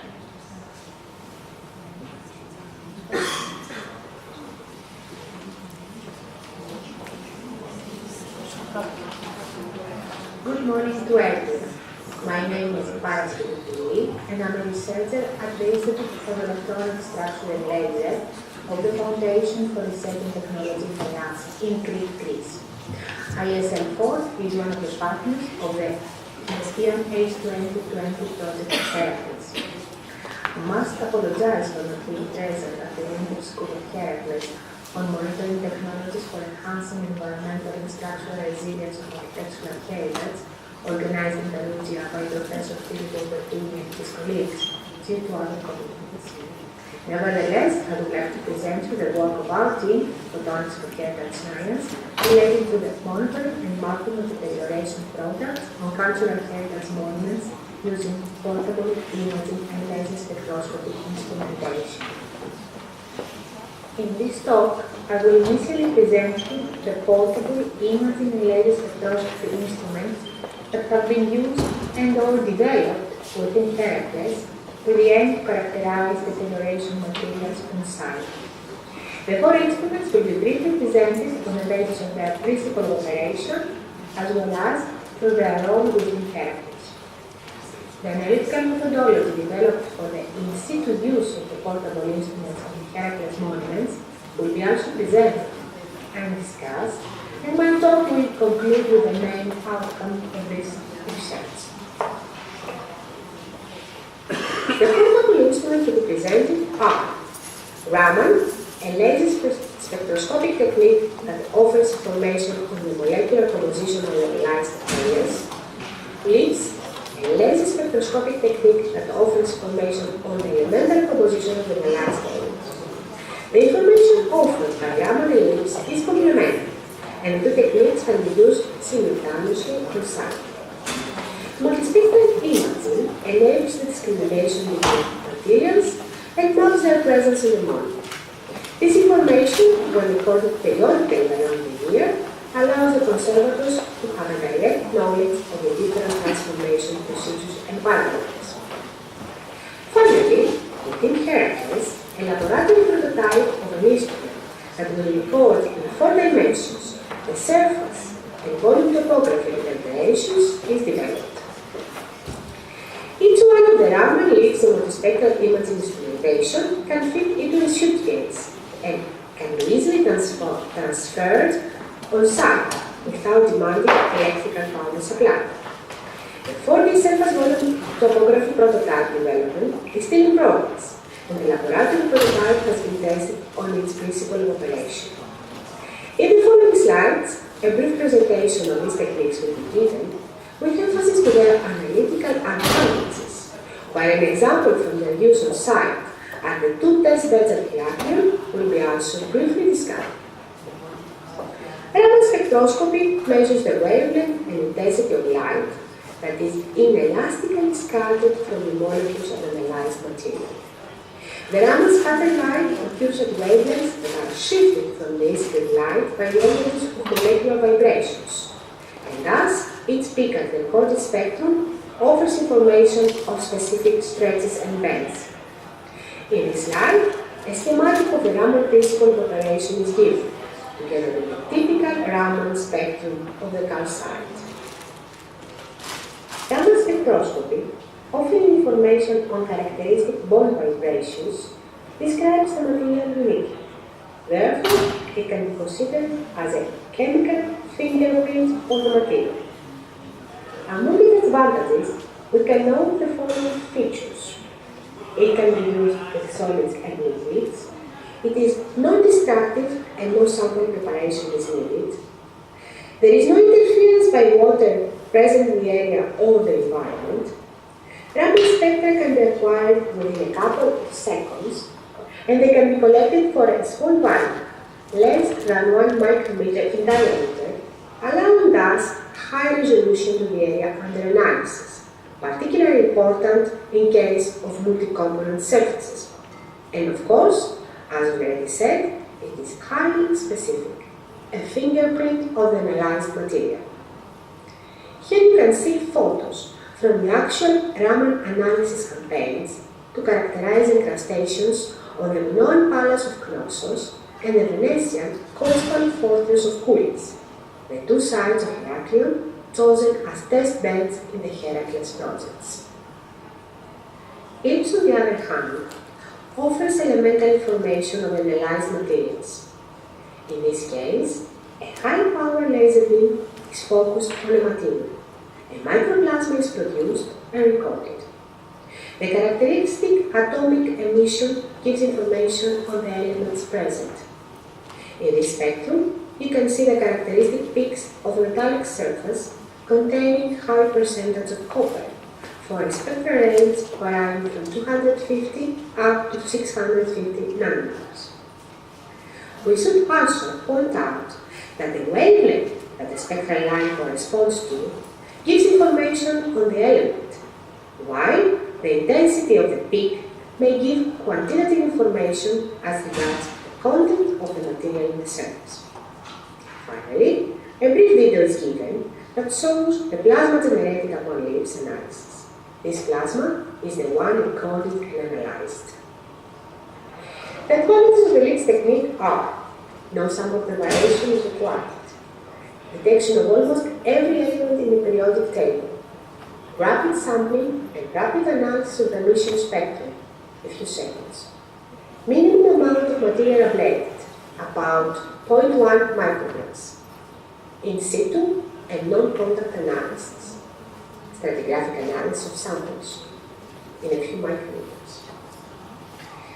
Here you can see photos from the actual ellipse analysis campaigns to characterize encrustations of the lunar palace of Knossos and the Venetian fortress of Coolus. Multispectral imaging is a diagnostic technique which combines digital imaging with spectroscopic analysis for the spatial and spectral study of cultural heritage materials and objects. It allows the identification and differentiation of materials, their stratigraphic analysis, and the enhancement of fainted or hidden patterns. In the Heracles project, it is used to monitor the evolution of deterioration phenomena based on periodic recording of the area of interest throughout the year. Here you can see photos of the team performing multispectral imaging campaigns to monitor the evolution of specific alteration products on the Minoan Palace of Knossos and the Venetian coastal fortress of Coolus. 4D central photography is a non-invasive and non-destructive technique. It measures the topology of a surface and its variation over time in 4 dimensions. In Heracles, it has been considered to perform differential measurements of minute changes in smaller timescales. For example, deterioration features that slowly evolve over a month to a structural change in order of 100 micrometers can be identified in few minutes, about 2 nanometers per meter. The first results to measure the corrosion of metallic surfaces are very promising. Thus, we plan to continue on these differential measurements on samples relevant to the monuments involved in the Heracles project. For example, the selenite of Knossos. The schematic of the star, together with its realization in the laboratory, and a typical example of the results are shown here. The 4D surface volume topography instrument can be mobile, handheld, low cost, and therefore it permits real-time measurements. This technique is optimal for quick, high-resolution, and repetitive measurements of the surface topology. High repetition rate measurements with sub-vertical precision are the main advantage of the technique, while, on the other hand, its main disadvantage is the fact that the topological information is restricted by the maximum difference, height difference that can be measured. It should be also noted that this is a prototype under development. Now move to a couple of typical case studies using these portable laser-based instruments. In order to chemically characterize a fluorescent salt formed on concrete surfaces in the Minoan Palace of Knossos, we performed a series of Raman ellipse measurements, both in the laboratory on samples as well as on site. The Raman parts recorded correspond to the anhydrous sodium sulfate mineral, phenardite, while correspondingly, its spectrum indicates the presence of sodium. Phenardite is a salt soluble in water and possibly occurs from a chemical reaction between sodium derived from groundwater via capillary absorption, and sulfur dioxide, including the concrete. On the other hand, same measurements on the fluorescent salts found on limestone wall in the coastal Venetian photos of Pules could not give any Raman spectra, while leaves reports the presence of sodium. Based also on the investigation of this type of salts under the microscope, we concluded that this is associated with sodium chloride, the common sea salt. Salt does not give any Raman signal because it's fully polarized, while its presence is well justified given the proximity of the monument to the sea. The evolution of these fluorescent salts in different seasons has been also investigated. Our attention was focused on a limestone wall of the 16th century in the coastal Venetian fortress of Queens, which presents high concentration in these fluorescent salts. Here you can see the results. Two different campaigns, one in June 2017 and one in October of the same year. It was found that the highest contrast between the crust and the limestone wall could be recorded at 380 nanometers. Further processing of the spectral images at 380 nanometers allowed us to mark the extent of the fluorescence in different seasons, here shown in red. Also, 3D representation of the crusted areas were produced. A significant reduction between June and October of 2017 is recorded, which is indicative of the fact that the presence and extent of the fluorescent salts are affected by the seasonal climate changes.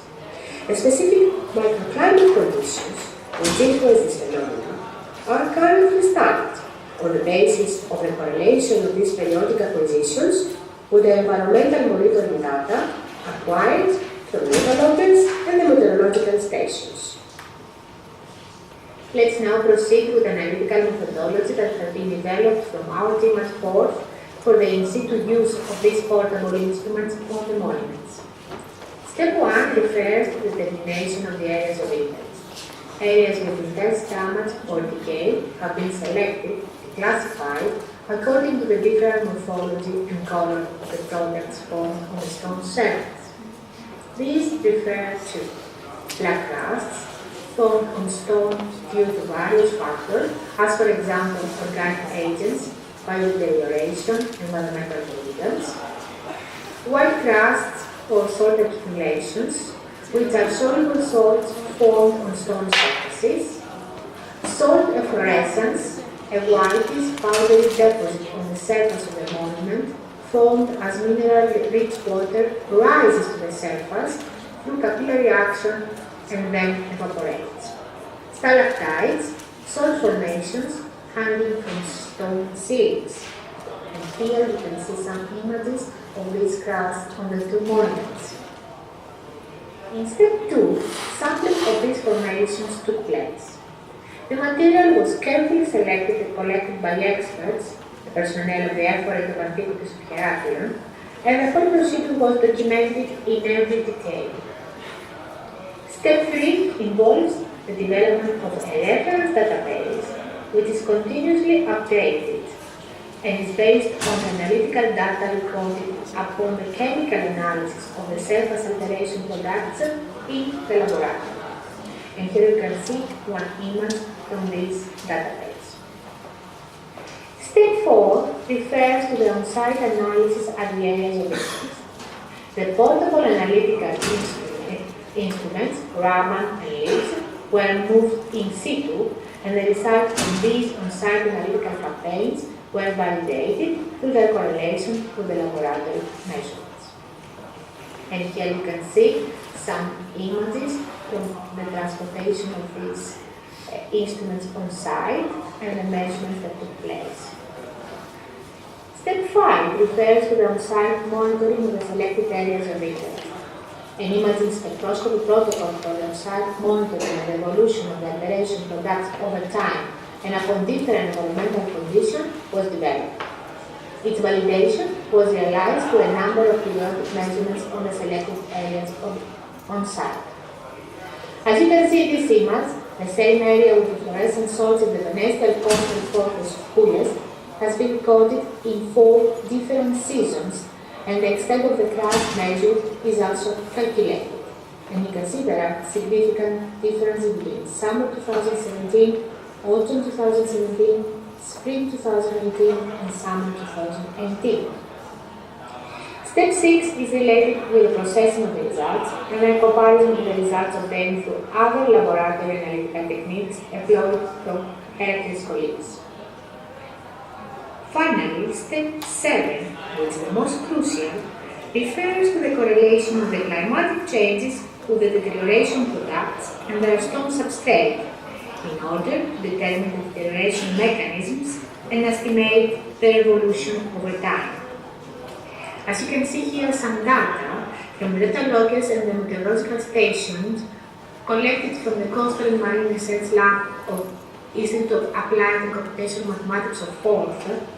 All this data is correlated with the data from our analysis and is uploaded to the Heracles platform in order to inform the people who are responsible for the studied monuments on the condition of their surface and allow them to take actions on time. In conclusion, Raman and links can be complementary, used to successfully identify the chemical composition of the various types of rusts found on the monuments. Actually, in several cases in this work, the combination of the results could indicate reliably the chemical composition of the investigated materials. Portable analytical instruments developed by ISL Forth can be effectively used for in situ analysis, and they are in good correlation with laboratory results. A methodology for the in situ chemical analysis and monitoring of the aberration products is developed and continuously refined. Cross-correlation of material data and mapping with environmental information, such as temperature and relative humidity recorded inside the monument, and meteorological data of the surrounding area given by the installed meteorological stations, is very important in order to evaluate the actual situation and schedule preventive measures, remediation, and restoration actions. I should also point out that in 2018, the summer course of the Opus 8 series, organized by our Institute at Forth Miraculum, and was dedicated to the Heracles project. During the summer course, these portable instruments were moved on site to demonstrate their actual use. This year, our Opus 8 series summer course is organized in June, 3 to 7, in Heraclion, and is dedicated to our national project Politia 2, which refers to advanced analytical diagnostic, surveying, and documentation technologies in cultural heritage. In addition to the core course, one day is dedicated to the Politia project, and experts of Forth researching on a wide range of heritage disciplines, as for example, geophysical satellite remote sensing and archival environment, archival DNA, cultural informatics, etc., represent their work within the interdisciplinary concept of Politia. For further information, you can visit our page at www.optus8isl4gr. This is the end of my talk today. I would like to thank you for your attention and apologize one more time for not being present. You may contact myself and the team at laserart@isl4gr or to our homepage shown on the slide. Thank you. Good morning to everybody, and I'm John Luden, a researcher of IREA CNR Naples. And today I represent a ground penetrating radar system that is a tool, useful tool for non-invasive and non-invasive survey, and that can be adopted for many applicative scenarios.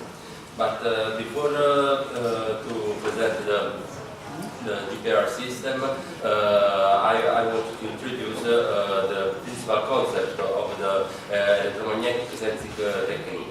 In particular, this technique exploits the electromagnetic wave capability for penetrating in non-metallic media and interacting with them in order to characterize the surface and subsurface tissue.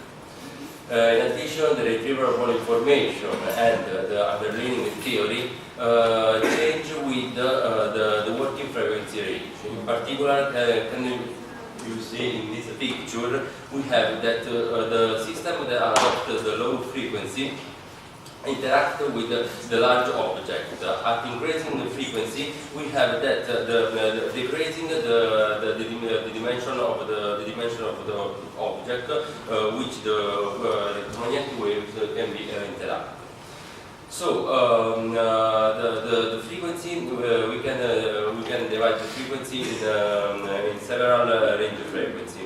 In particular, and for each frequency range, we have a particular electromagnetic sensing technique.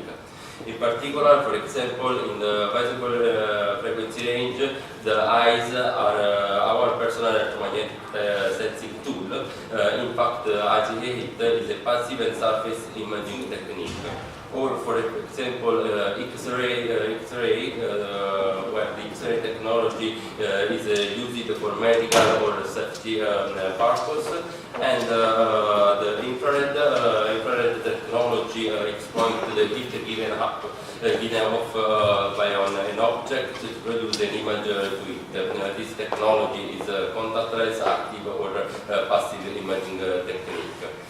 So, finally, we have the microwave. Microwave, where the magnetic sense technique is the radar. Radar is a technology designed to detect and localize the target in air or the hidden below the air-soul interface, or in optical opaque materials. In particular, this technique is a non-invasive and active sensor, and in particular is safety. And radar is we know the radar, for example, in the airport, that this technology is useful to detect the airplane. In particular, the radar in the airport works with the low frequency. In fact, interact with a large object and large object, and the signal propagates in air. But the sensing principle of the radar is very simple, because we have the transmitting antenna that radiates a microwave signal in the air. The signal propagates in the air, and when impinging impact on an obstacle or a target, generate a scattered signal. A portion of this signal returns came back to the antenna and is gathered. Starting from this, the gathered signal, we can it's possible to determine the target location by taking into account the round trip travel time. As far as GPR is concerning, we have that this system is belong to the radar family, but this is a special kind of radar. In fact, the sensing principle is the same, but for some meaningful difference. In particular, the more important difference, the electromagnetic wave propagates in a lossy media. So, as a consequence, we have a high attenuation of the signal and a reduction of the wave velocity. With this system, we can detect the near target in order of meter or centimeter, and the required resolution is about of centimeter or less. The GPR system can be used in many applicative scenarios. For example, geology and geophysics for subsoil characterization, security for true imaging, the underfoliage, tunnel detection, or the mining. In the cultural heritage, as in the project Heracles project, hydrology, civil engineering to investigate the bridge, the road, and so on, glassology and glassology. Then exists many GPR devices. In particular, here present our system this system works with the different frequency, low frequency and high frequency. On right we can observe the system that a single fold dual frequency antenna whose nominal central frequency are 200 MHz and 600 MHz. So this is a low frequency. As a consequence, we can penetrate in the soil for more in depth, related to respect to the antenna to gigahertz. Radar data. The radar data, GPR, the output of a GPR survey is a radargram. The radargram is an image, space-time image. Can you observe in a right figure?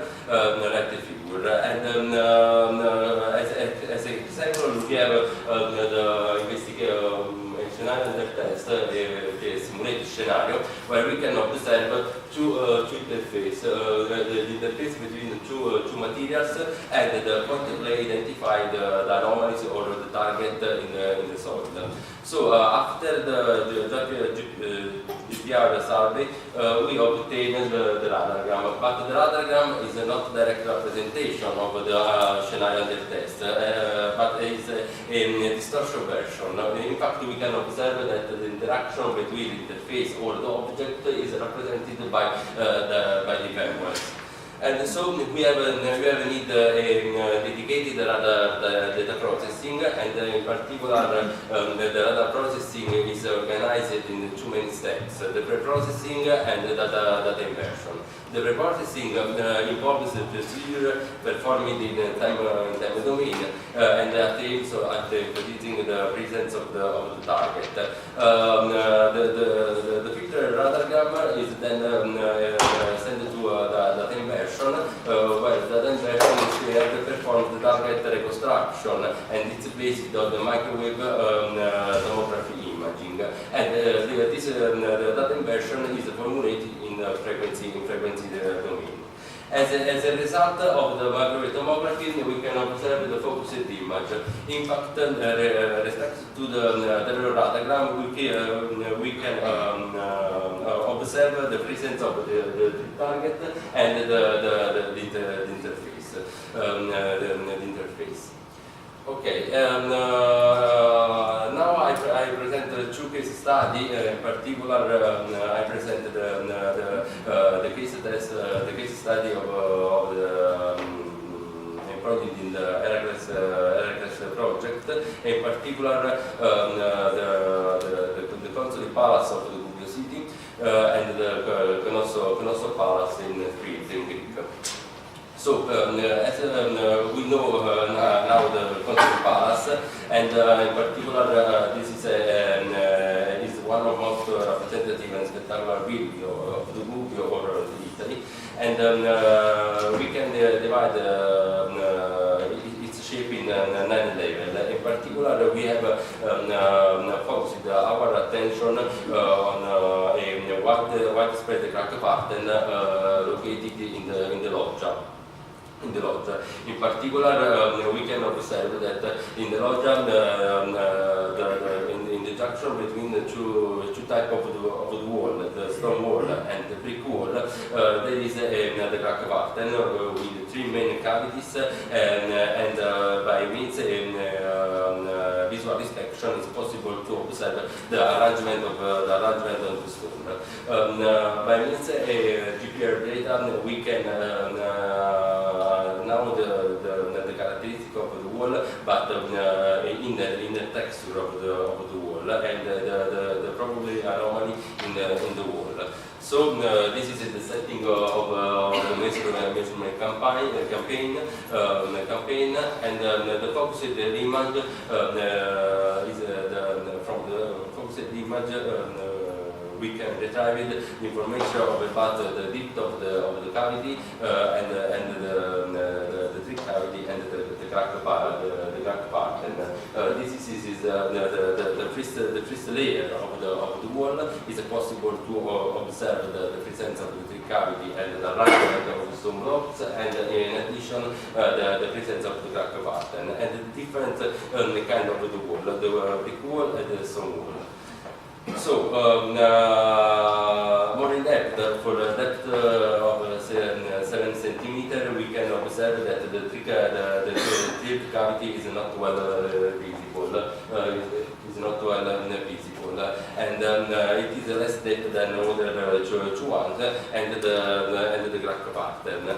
In fact, at depth of 12 centimeters, we can observe that there is only the first cavity, and the crack pattern and the other cavities have a depth no higher than about 10 centimeters. More in depth, we can observe at the depth of 50 centimeters, we can observe the presence of three long stone blocks, which maybe were adopted for a junction of the wall. And finally, at the depth of the 7 centimeters, we can observe the thickness of the brick wall. As another result is the Grosso Palace, in particular, as you know, the Grosso Palace has been most of its parts were shattered and in the same case restored, and in particular the restoration has been made with reinforced concrete.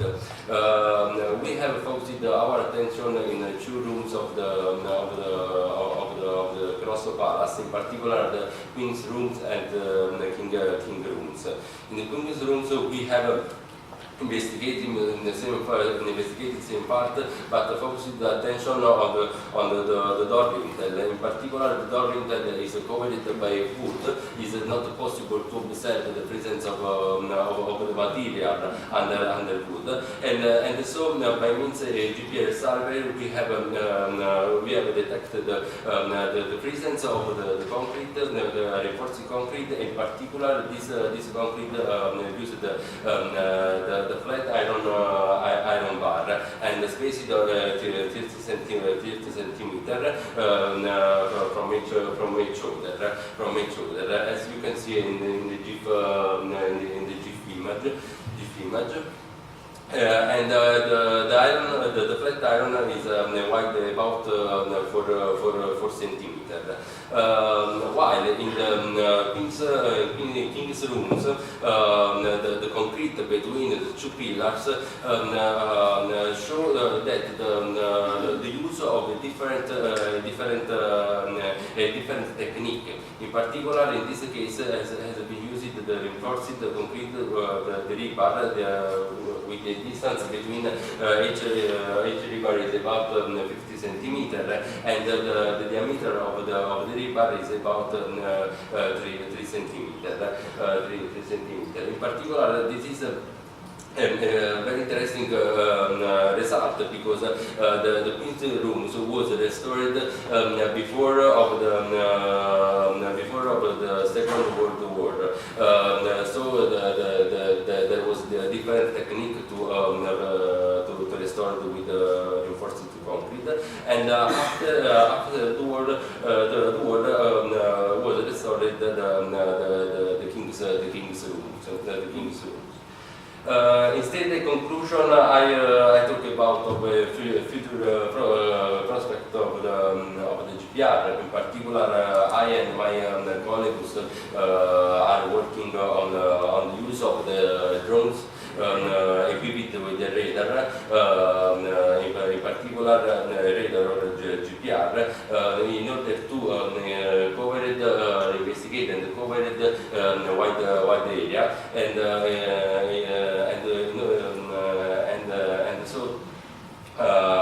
the vertical structure structure. For example, the facet of the church of the stars. We have performed the first proof of the concept of this, and we have assembled the prototype. This is not easy because we have taken into account many difficulties. In particular, the velocity of the drones, the many variation of the code, and so. And this variation affect the raw radagram. So we have developed and implemented a dedicated data processing, and in particular the fixed test case was performed by using the metallic object located on a flat land, and we can observe the raw radagram, the presence of the hyperbole and in order to focus this hyperbole, we have adopted the microwave tomography. In particular, we can observe the code of the aluminum cylinder or the copper plate and the alignment of the corner trifecta. Okay, thank you.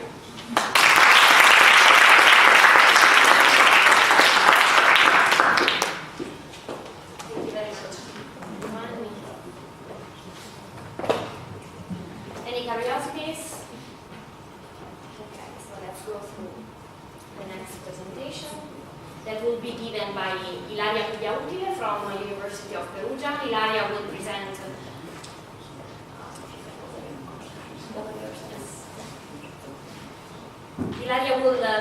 wearable environmental monitoring, a new experimental prototype exploited within Heracles project. So Ilaria will go through a new technique of wearable sensing techniques that we have been developing, creating. It's currently, let's say, patent pending, and at the moment we are also starting to cooperate with the other partners of the project in order to share data and to share, the data within the platform that Jürgen from Hofer will briefly present.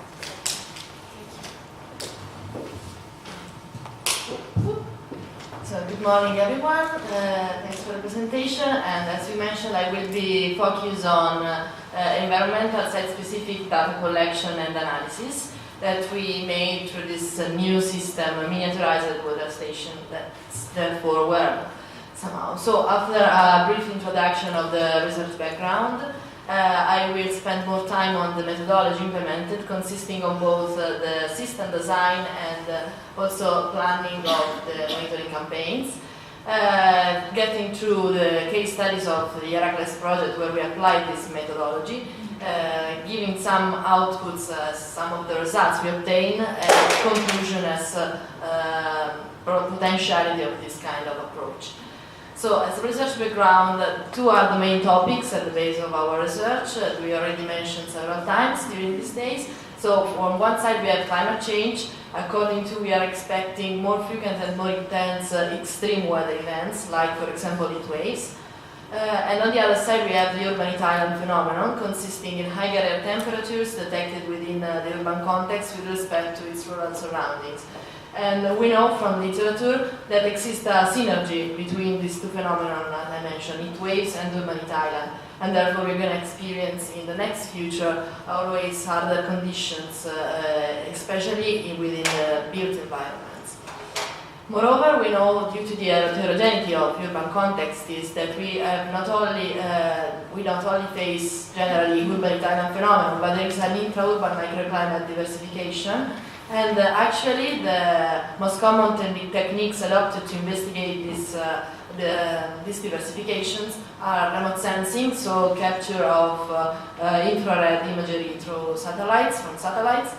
Then it's possible to install several fixed weather stations and create therefore a network of the station to map this variation, or otherwise the option is observation and mobile transit, and we move from here. So our system actually consists in a miniaturized weather station that can be worn, so we can assume assume the pedestrian perspective in data collection, but can be even equipped on drones in order to get vertical profiles. And this is also particularly suitable for the Heracles project, since it's related to cultural heritage. We cannot always be accessible by cars, let's say. So the system we developed is this is the design, and we try to implement in the same platform almost all the main weather information. So we have information about the wind field, the speed and direction, thermometer, air quality information in terms of CO2, CO and VOC particulates concentration. Then we have part related to the incoming radiation and the level of lighting. And also we have two cameras, infrared and visible cameras, that allow us to get simultaneously shots or videos from both the two systems. Everything is related to GPS coordinates, so all the data collected are georeferenced, and that allows us to trace the path and all the environmental data acquired. So first of all, after the design, we validate the system, coupling measurements with certificate probes that we have in our labs, and these are also the time trend. And for sure that we have to plan also monitoring campaigns suitable for the purpose of the study and adapt to this kind of systems. In particular, there is first part related to monitoring path definition. That's important to cross most relevant areas of the case study. So in every case has its own specific morphologies that has to be taken into account. Then we have to consider the length, duration of the path, because we have limits in terms of time to avoid that the data are not just space related, but also as a component depending on time, and also for sure to have data from drone flights. We have to take into account flight limits that are common in the urban environment. And then the idea is to repeat the same path, define it several times during the day, more than once for sure, and couple this data collected in space with data collected by fixed stations in order to associate this also time dependency that I mentioned before. So for this kind of, for the second part, so the coupling with the fixed data, we used to collaborate with institution providing data from meteorological station like Ford and ARPA here in Italy, or using standalone probes like this thermometer you see in yellow in the picture. So going to the case studies, this is the path we defined for the Palazzo dei Consoli. Actually, we try to consider all the context of Palazzo dei Consoli, and so all the historical city center of Gubbio. We cross several areas with different orientation of the canyon and aspect ratio, so also the view factor is different along the pathway. While for town walls, for sure the path is more straight. We follow the line of the walls and capture all the four main areas of this wall object of the project, which are the Forte, Yashi, Cassero, Tower, and some parziale. And then that's the Greece, going to the Greek case study, the Knossos Palace. There was the opportunity to perform drone flights there, and so you see on your right the drone flights path that we performed in the morning and after the closing time of the area, while on the left the pedestrian path. So that are in this time that's not one single path, since we like simulate tourist most common trip around the site, which is quite random, let's say. And finally, for the Venetian fortress, here there are some constraints related also to typical weather in that area, which is facing the seaside, so it's characterized by strong wind gusts. But we mainly focus on the rooftop area, sea level side, and we have also data from the indoor, so microclimate in the indoor of the fortress. Going to results, as I mentioned, I just will give some of the obtained results just to get an idea of what are the potentials of the system. So here for Gubbio you have on the right, like from the bottom to the top of this tree graph, you see like data coming from at the top of the weather speed station of ARPA. So we have just their temperature, daily values for a longer period. And then we go through week time, week frame, and data related to the two small thermometer we installed in close proximity of the Palazzo dei Consoli and the town walls, so in the close proximity of the two case studies. And you see even here some differences among these two, the data collected by these two systems. And then a focus on the day of the monitoring, which was during actually a heat wave, as you can see from the first graphs on the top. And we repeat this time the same path 3 times. And so you have data related to the our system collection, which are just a spot in this long frame. And the variability also detected is explained by the error parts of these plots, while the maps is a plot in space of data, air temperature data collected, but also we have information related, for example, to the incoming radiation in each spot due to the sides of the plot. And you see here a strong correlation with, for example, aspect ratio of the crossed area. So from this information we decide to extrapolate data from areas characterized by different morphology. So we select, for example, 4 canyons in this slide, and you see that plotting separately this data collected in these 4 specific sites, we already have quite defined clusters of data, mainly in the late afternoon and the early morning, where the sun for sure is lower, and so we have the effect due to availability or not of incoming radiation. And the same thing we can see selecting different kind of open areas, so green with respect to asphalted or more close environment. And also here you have this clear cluster from data collected.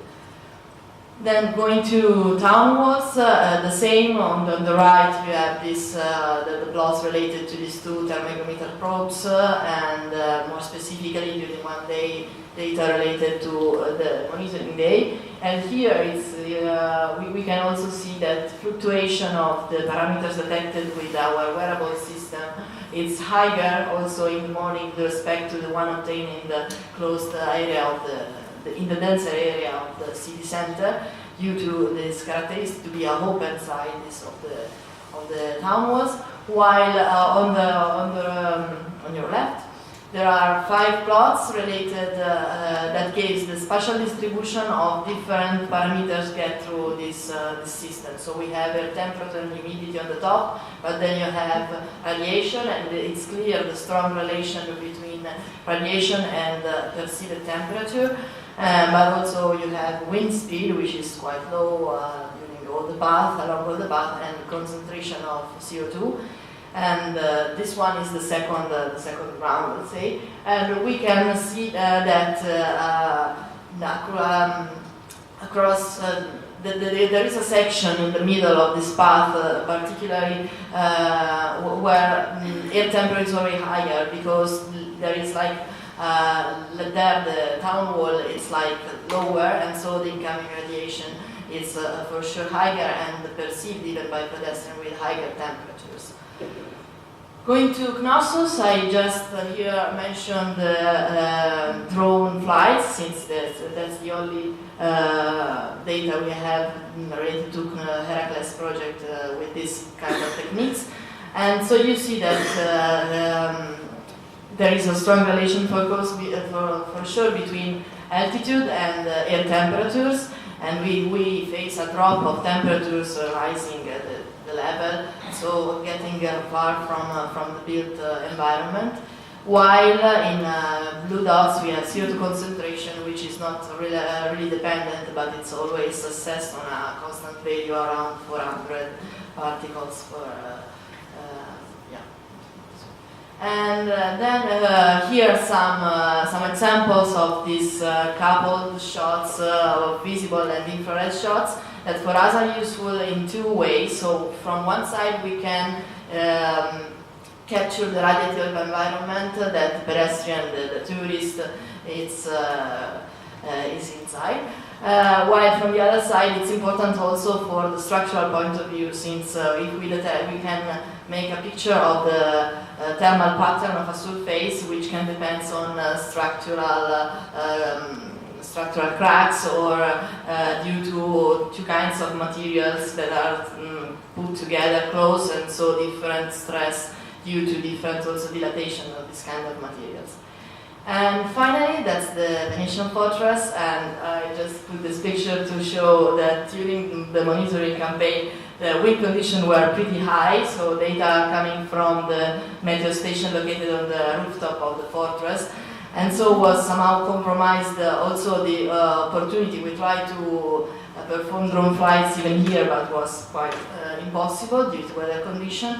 But going to data collected also inside and on the two paths I show at the beginning, so on the rooftop and along at the seaside, we see mainly the effect to high thermal inertia of the building. That inside the weather conditions, indoor conditions are quite constant with respect to what's happening outside. To conclude, very briefly, what we can say that this kind of systems, miniaturized systems that can be worn, are suitable for interurban microclimate variation detection, as we saw for the Gubbio case, in particular historical city monitoring. Then the data granularity due to this kind of system could allow to detect cultural heritage risk and vulnerability, so we can somehow, post-processing data, catch where there are the most compromising zones where we can implement some solutions in order to mitigate the effect due to weather conditions. And finally, there also this perspective, which is a pedestrian perspective, that allows also to understand if tourists, for example, well-being, and so in terms of outdoor thermal comfort mainly. And that's all. Thank you for the attention.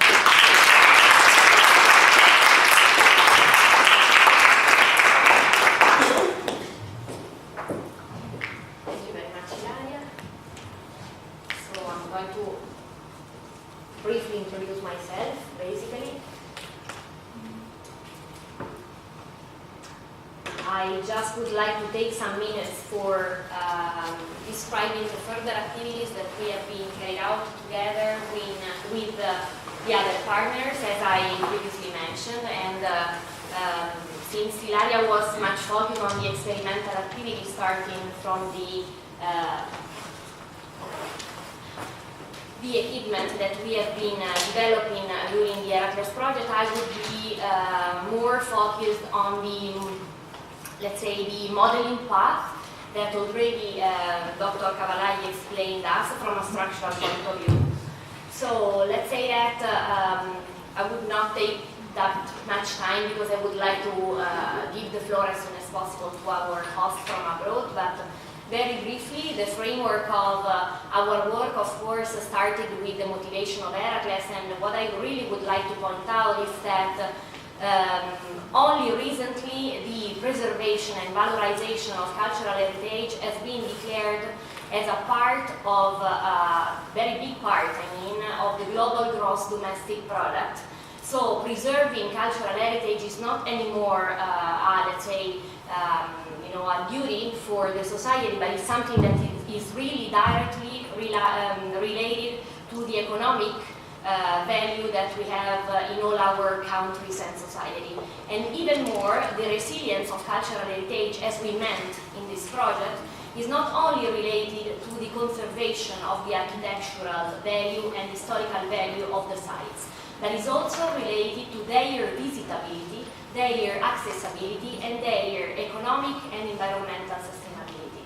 This is important because, as Ilaria showed in terms of tourists' well-being, when we want to preserve a cultural heritage site, we have to absolutely preserve its economic sustainability. This means that visitability and the possibility to be, let's say, relatively comfortable for being open to tourists and to, let's say, the big fluxes of populations means to preserve it from also the conservation issues, because the economic sustainability is at the very basis of this kind of possibility we have to keep about the cultural heritage. Even more, if we not only deal with the cultural heritage sites, but we also deal with functional buildings, so buildings that are, of course, built in the very past centuries and they were built for any kind of other reasons. Now they typically host public buildings, they typically host museums and other kind of current modern operations.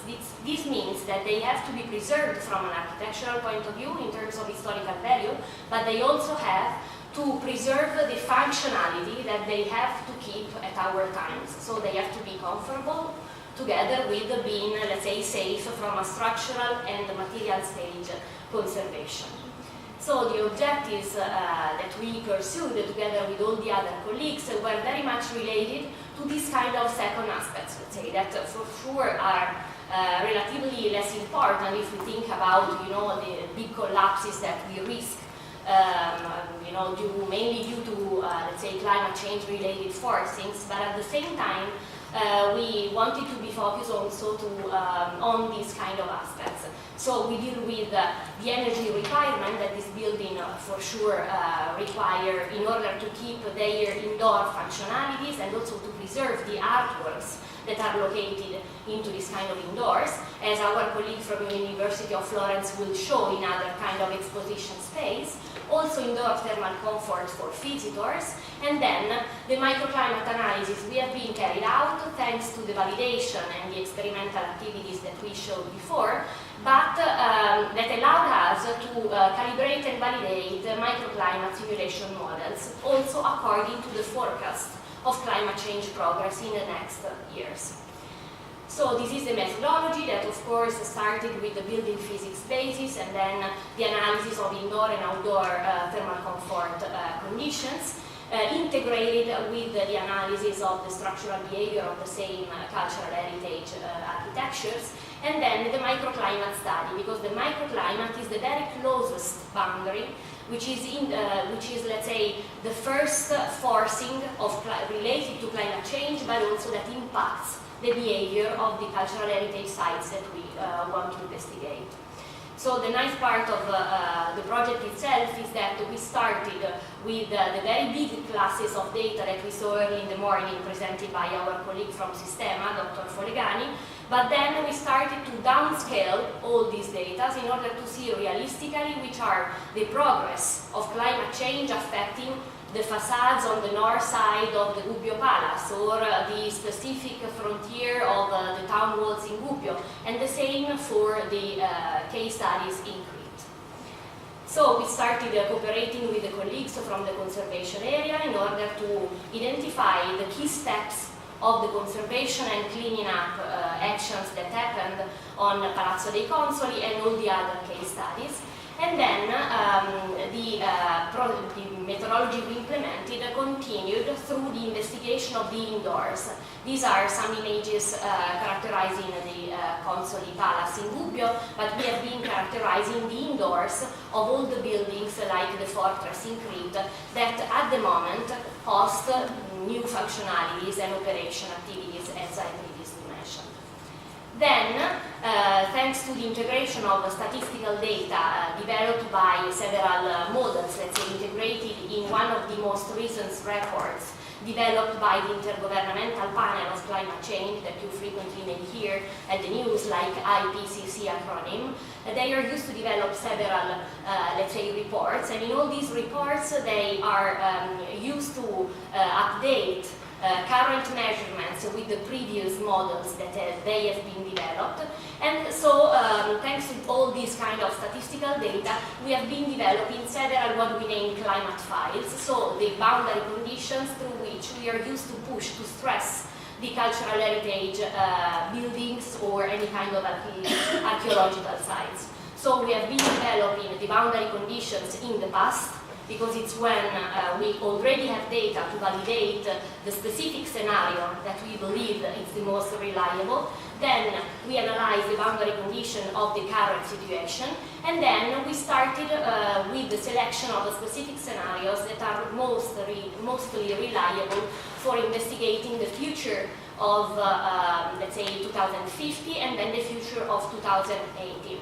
And we operated this kind of integration by, again, integrating statistical data with monitored data at the mesoscale. Mesoscale is the city scale that both Federica and Ilaria have been dealing with. And thanks to the participation of other colleagues from other partners of the Heracles project, like Aria and the others, we have been interacting also together with them who are experts on this kind of mesoscale, so city-scale data.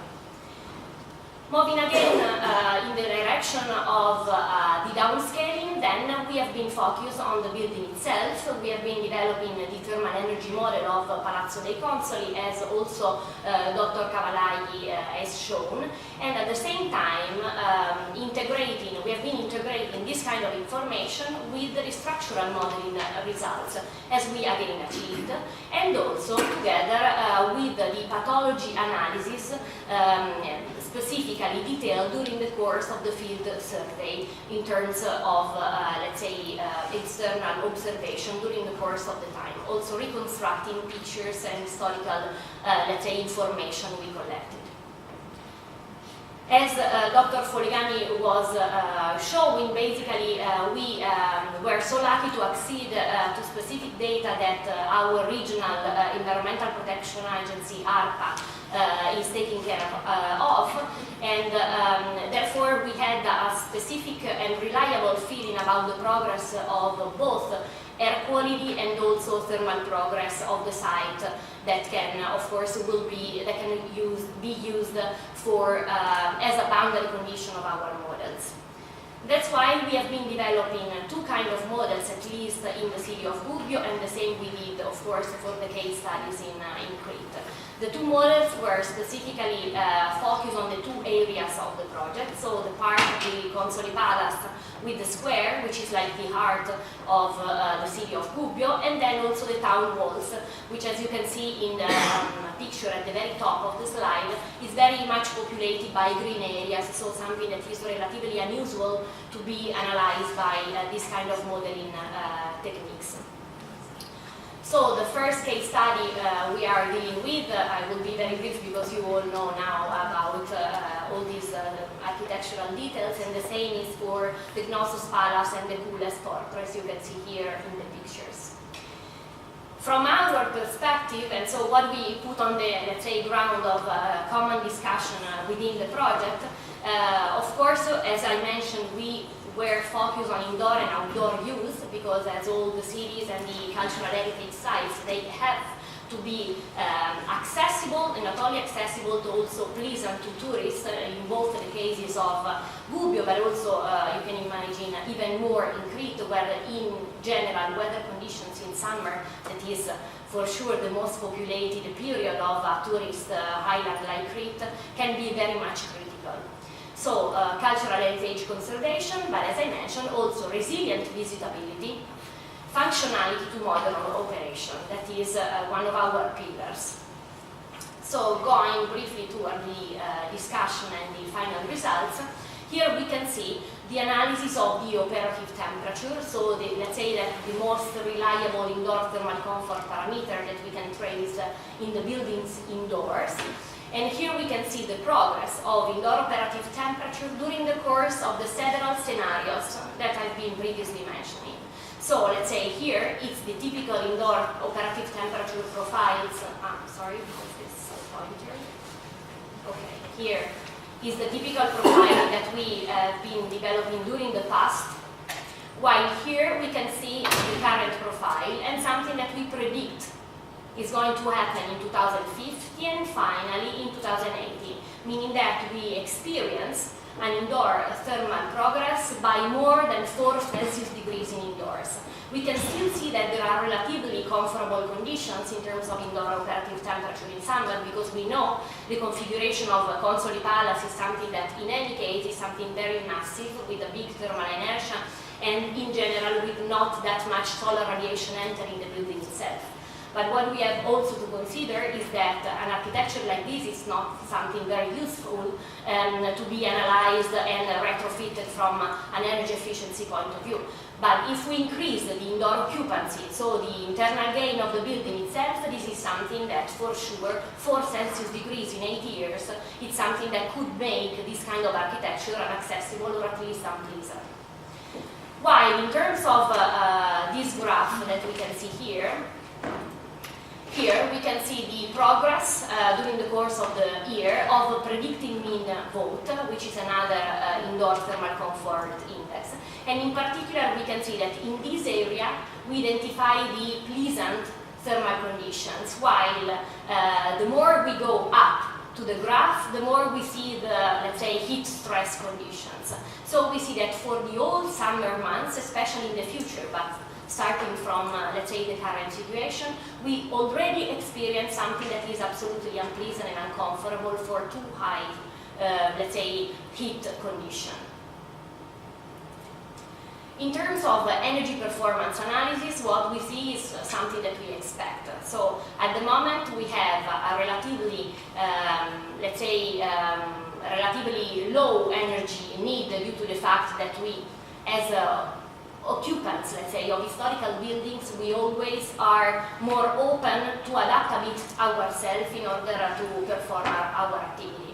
I don't know if you experience something like this, but of course you don't expect to be in perfect thermal comfort when you visit Palazzo dei Consoli or any kind of historical architecture. This doesn't mean that we cannot achieve comfortable conditions, and for achieving these conditions, of course, we require specific energy for let's say, phasing heating and cooling demand. At the moment, the thermal conditions that we observed in the previous slides are able to produce an increase by 7 times of the cooling requirements. That at the moment is, let's say, almost negligible, but in the future will be like a reality for the whole summer period. This means that we will have to integrate the energy systems, we will have to face the preservation of cultural heritage architecture in order to keep the functionality of the building that again represents its resilience to climate change. This is something that, of course, together with the other data that I've been showing, of course, we have been analyzing all these kind of, let's say, weather critical conditions during the course of last years. And as our colleague Dr. Cavalai showed, we have been experiencing an increased rate of rainfall during the course of last year. And what's important also is that we are assisting, let's say, a sort of tropicalization of climate in Gubbio. So it's not an increase of air temperature, it's also an increase of relative humidity, which is, of course, much more impacting in terms of exacerbation of, let's say, molds creation and any kind of infiltration that can produce the cracks that our colleagues previously showed. That's why in the reports we have been recommending, let's say, some cleaning up activity and some kind of preservation that for sure will be further discussed together with the responsible teams of the projects and the superintendencies and FORAs. So our models have been integrated together with the mechanical dynamics model, and this is important to see that not by chance specific critical areas, for instance, of the facades of Palazzo dei Consoli, not by chance are the ones who are also, let's say, exposing already their criticalities from a thermal point of view. Going up to the, let's say, microclimate scale, what we have been developing is more or less the same analytics of the thermal models, but for the outdoors. So here we see the air temperature profiles at pedestrian level of the Gubbio historical city and the Knossos areas. In particular, we see different times during the course of the day, 8 a.m. and the time at the solar radiation peak in the different sites, and then in the afternoon. And while on this layer, let's say on horizontal basis, we can see the progress of this kind of thermal analysis. So 2020, like the current situation, 2050 and 2100. This is important to see that we experience, as we were seeing indoors, also in outdoors, an even higher air temperature increase that can be, of course, responsible for an aggressive thermal fluctuation to which cultural heritage will be subject, and they are already subjected. And in particular, in Gubbio we can see temperature variation up to 4.5 Celsius degrees. Here I don't know if you recognize, like this area, it's exactly the square facing the Consoli Palace. And here we can see that now we have, let's say at 4 p.m. a relatively pleasant condition, while we see, let's say about 2.5 Celsius degrees increase in third year, and again the same, let's say, progress during the course of the following 30 years. As I previously mentioned before, the Gubbio climate is going to be to experience an important change also from a relative humidity progress point of view. And this is important to see because, of course, tropicalization, so increase of relative humidity, is also an important indicator of the, let's say, the vulnerability of the site to not only aggressive rainfall happenings, but also to any kind of, let's say, infiltration and degradation due to water. That, as we showed before, thanks to the other presentation, is one of the most, let's say, aggressive forcing to the preservation, against the preservation of cultural heritage. In terms of outdoor thermal comfort, we again selected other indexes that are, let's say, acknowledged within the international literature. So we see the physiological equivalent temperature, again, of different sites. Here we see, always you see here the square facing the Consoli Palace. And we have a perception, let's say, of outdoor temperature that increases by 20 Celsius degrees in the next 8 years. Meaning that if we consider the, let's say, not only the air temperature, but all the other parameters that, let's say, seem to affect the outdoor thermal comfort perception in, let's say, open spaces, we have even a worse condition perceived by potential visitors and tourists. And the same happens within the areas of the city walls in Gubbio, and also in the other case studies. Like, for instance, here we see the area of the Gubbio and the Knossos Palace, where we face, you see here, from about 36 Celsius to the perception of about 55 Celsius in terms of the physiological equivalent temperature.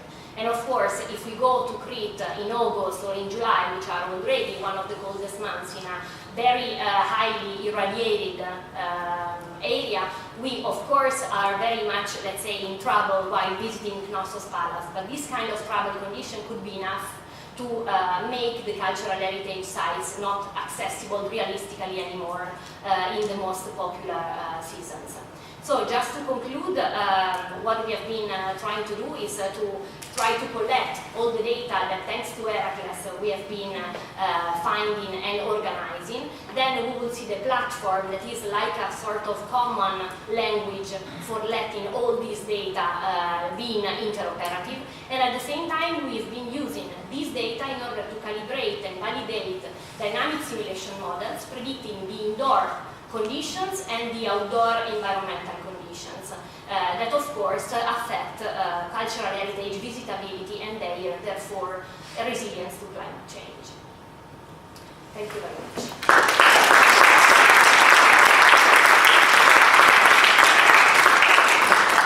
So we go to the next presenter, which is Jürgen Mograber from Fraunhofer Institute in Germany, that will present the platform like one of the most important outcomes of this project.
Great, when IT guy comes, IT breaks down.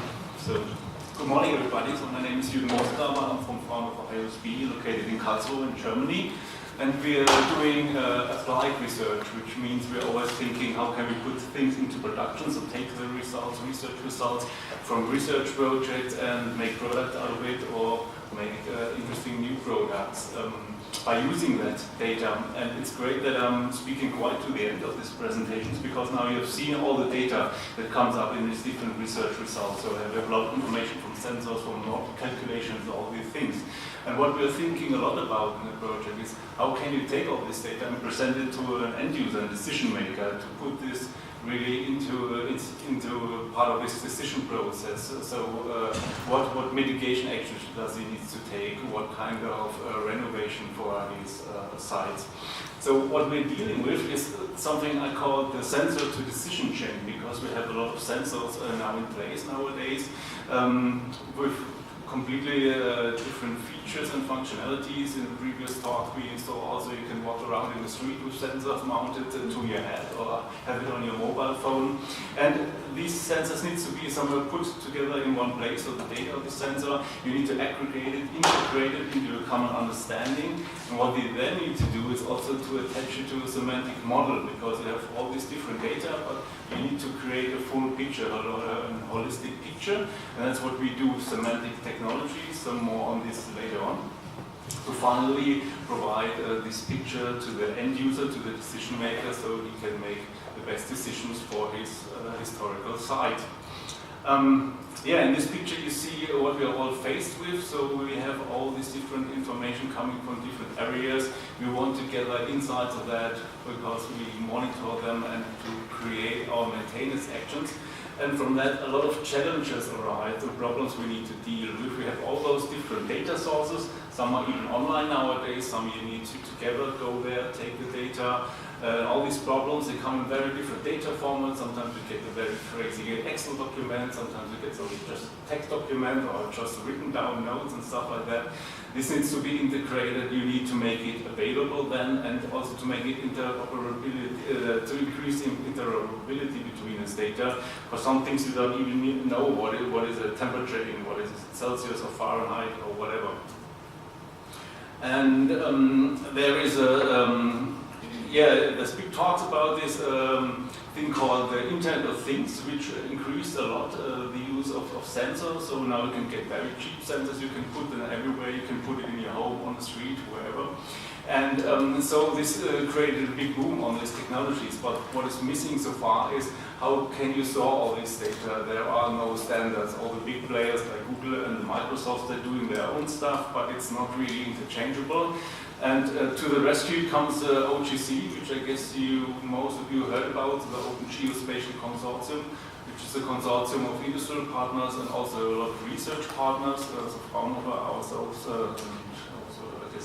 you are a big member of that party, and they create all those different standards standards which have a relation to geolocation.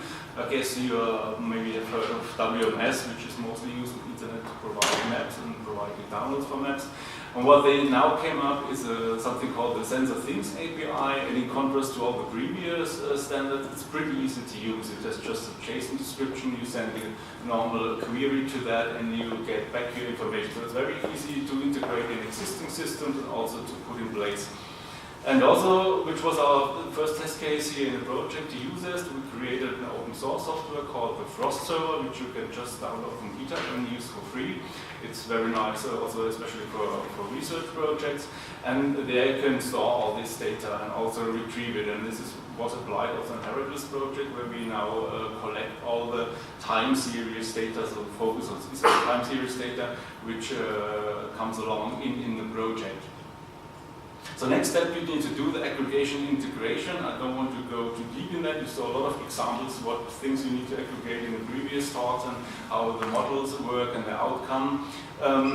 Maybe just to give you an example, what you can also just do by visual inspection, just by comparing this different data, by presenting it to the user, you get the first idea what's going on with your building. For example, we just compared here the crack to this temperature, so we saw these two cracks in previous talk on the Console Palace, and now we get a very nice understanding that the crack moves also with the change of the temperature. So just by visually looking at your data, you get already new ideas and understandings.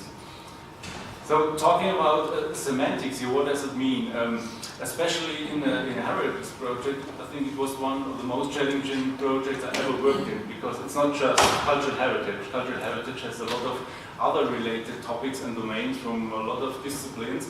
So we heard about materials, we heard about preservation actions, we have cultural heritage, different standard operation procedures in different countries, also the relation to law, risk assessments, and all these things. And this needs to be somehow tied together and interlinked. So the thing we did was to create a so-called ontology, so a bag of words, but these words need to also be connected. And we used that in this platform we created, so you can navigate through this network of information. For example, if you are on a sensor, you can see the data to it. You can see where is the sensor located, in which building. You can see where is the building located, what mortars, for example, are used in the building, and all these relations. So you can move through this net and get an understanding of what's going on. The question is now, how do you close this gap between your raw data and your semantics?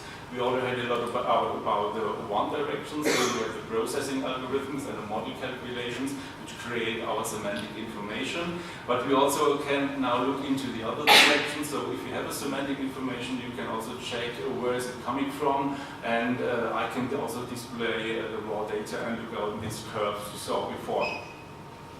This is one screenshot from the real running system.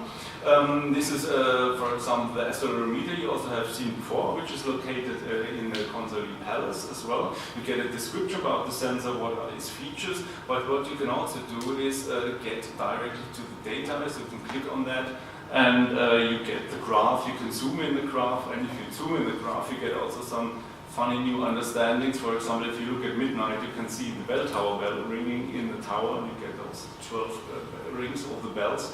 And we found out it's not dangerous so far, but it's also very nice to see that it's really working and getting all this data. So the question now, we have all this data, we also have a semantic understanding. How do you present it now to your end user and your decision maker? And this is a starting page of the system when you enter this platform. So you get a geographical map. You see on the map our two use case locations, so one in Crete and one here in Perugia. And we did this together with our partners from Leonardo and from Thales in France, which created different aspects of the system, because there's not only the data access there to the sensor models, but you also have this knowledge base, which creates this network of information. And also we have some messaging, so you can also do some communication, send out warnings between your users, for example, if you detected any crack or something like this. And we also support the standard operating procedure, because in every such cultural heritage protection agency you have different workflows to follow. You have to write documents, you have to write proposals to get more money, and all these things, and this can also be nicely be supported by an ICT system. And yeah, diving into this part of the system which we call a knowledge base is a part where you gather all this data, and it's a landing page for your specific monument. So you see that here for the Palace of Gubbio, and the same is here for the Palace of Knossos, and the idea is the same. You get some introduction pictures, you get some explanation text, and lower there you see all the information that it's gathering. So this image in the lower part is also clickable, so you can get all the sensors and all the data. But also on the right hand you can dive into the domain. Can you read it, I guess? So you see this Palace of Knossos is actually a building, it's a structure, it's an asset of cultural heritage, and then you see there are also risks which impact them. So you can click on risk and you can see all the risks, but you can also see the other direction. So, for example, this palace is endangered by erosion risk, and if you go then to erosion risk, you see all your monuments which are endangered by that risk. So you can also get understanding what is the relation to other sites. For example, also if you have a mortar which was used in a building, you can also see where else was this mortar used, and then you can also compare what's the problem with that building, do we have the same problem, and things like that. And these are all the links to the related information that is specifically available for this Knossos Palace, like the risk I said, all the monitoring stations there, and so on. You can also have an access via a map, so you see where your monument is, where the measuring stations are, can also see and click on the live data, and what you also have on those live maps is the interaction now with the different information we got from those different parts of the project. So you see the normal map in the background, but you also see the weather data, and you can have here in this gray brownish part here, there was on drive to the boat with some sonar information, and if you would zoom in, you can nicely see where there is a degradation of the coastline there below the palace, so you not below the fortress, not the palace. This is now the fortress in Crete, and you can also see that information. Also have the satellite data, so the green area is the depth of the sea you get from the satellite information. And by just overlayering, you get new information about the situation at your building.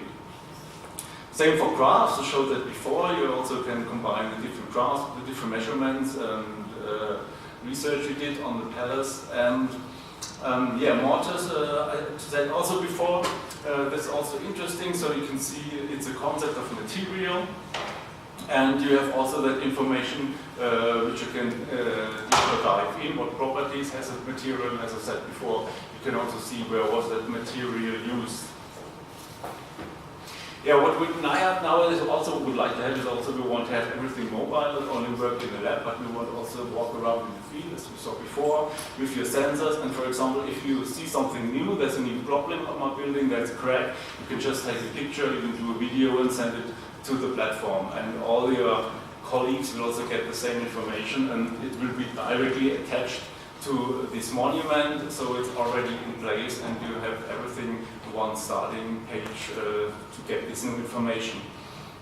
What I also mentioned before, these standard operating procedures, how we have to proceed with such information are very different on the different sites because of local regulations and local law. And for that we use such a thing called a workflow engine, where the system automatically executes several steps or asks you about things, and this can be nicely then modified for your specific problem. For example, if you say in that case I have to ask the mayor first, you can just add a step, say ask the mayor, and then get an email or whatever, just information that he needs to contact him. Yeah, quick introduction to this platform, a lot of interesting data in there, and thanks for your attention.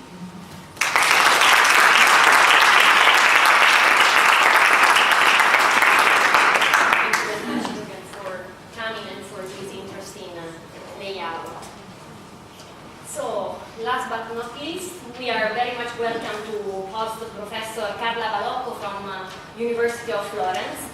who will give a talk entitled Microclimate and Biological Monitoring as Integrated Approach for Conservation of Cultural Heritage, a case study at the Palatina Library in Parma.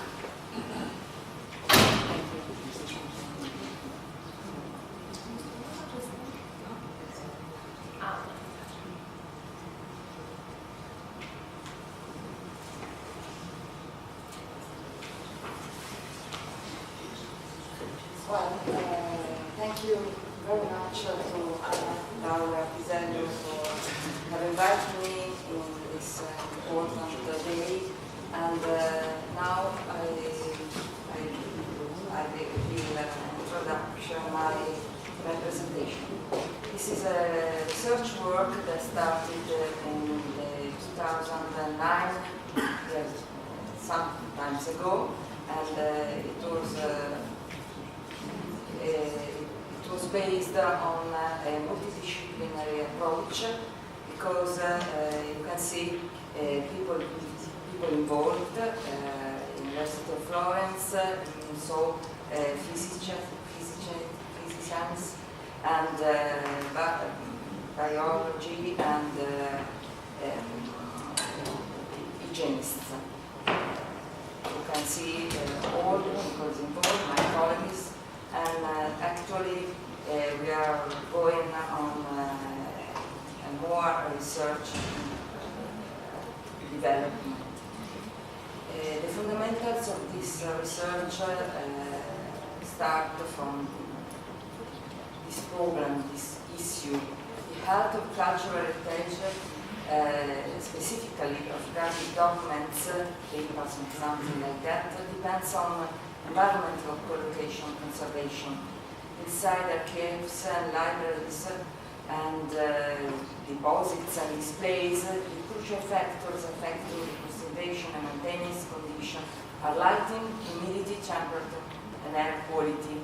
The main risk for conservation and preventive protection of high value and valuable paper products derive from thermochrometric and air quality condition.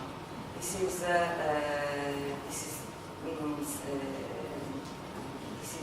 annual variations characterized by slow stresses over time due to internal and external thermal and hygrometric parameters that can lead to less dramatic modification of paper material compared to the most rapid daytime impulsive variations, but also seasonal due to a strong and uncontrolled artificial light and excessive heating and cooling that have and must gradually adapt into microclimate variation.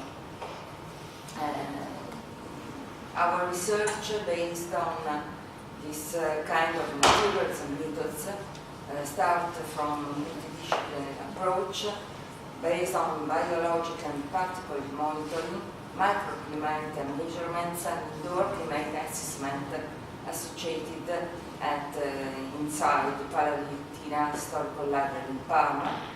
Monitoring campaign was performed in winter, spring and summer season because you know that in this kind of building it's not always possible to have a friendly access. Air microbial monitoring was performed on the active and passive methods. The surface contamination of shells and manuscript was assessed with nitrocellulose membranes. A spore trap sample was used to identify both viable and non-viable fungal spores by optical microscope, and then microbiological contaminants were analyzed through cultural and molecular biology techniques.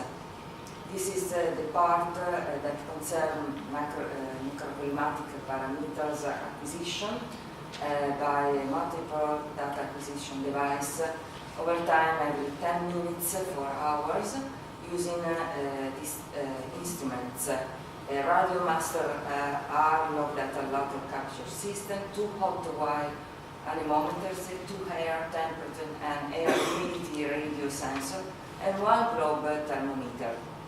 These sensors were located in those significantly important measure point for the evaluation of stratigraphic and metric distribution of parameters. And this is our questions.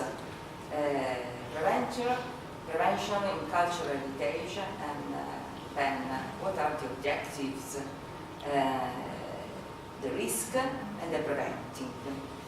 Then preventing the biodeterioration of cultural heritage, preventing the disaster in operators and visitors, and at the same time health for historical materials and health for people. This is so the problems, probability that the knowledge occurs, so risk, hazard, exposition, vulnerability. Then chemical, physical characteristics of heritage materials, individual susceptibility. If you can't measure it, you can manage it. This is the famous little darker phrase, and measure, knowledge, action are the steps required. So we base our research study on the integrated approach for diagnosis and prevention. On one side, air microbial sampling, surface microbial sampling of particulate in the dust, sampling of particles. And then microclimate parameters monitoring, surface temperature measurements, study of thermophysical properties of building material and objects, and then the application of CFD, computational fluid dynamics, by modeling all the case study.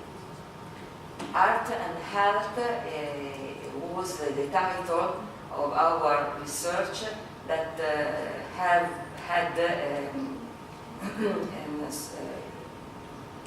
economic support by Project Parma Foundation in the last 2009. To evaluate the air biological contamination and the microclimate in different periods of years inside the Rossi room of the Historical Palatinate Library in Parma. And this is the case study, and the study periods are the following: January, February 2017, May 2017, September 2017, and then December. We use active sampling, passive sampling, and macroclimatic monitoring. And on your side right side hand, you can see the point of the measurement point,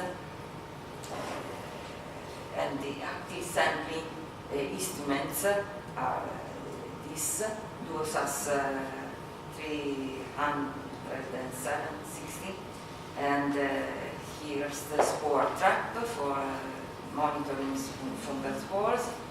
The passive sampling by the technique IMA, Index of Microbial Air Contamination, and our microbial fallout, H and F. These are the standard passive sampling techniques. Identification of fungal colonies, and then the specific application in the room, the Rossi room, with the cunabulums and particular relevant books. These are the sampling points at the different 8, 1 meter, 2 and 4 meter. And you can see the monitoring campaign during which we have to dress such as inside the operating theater.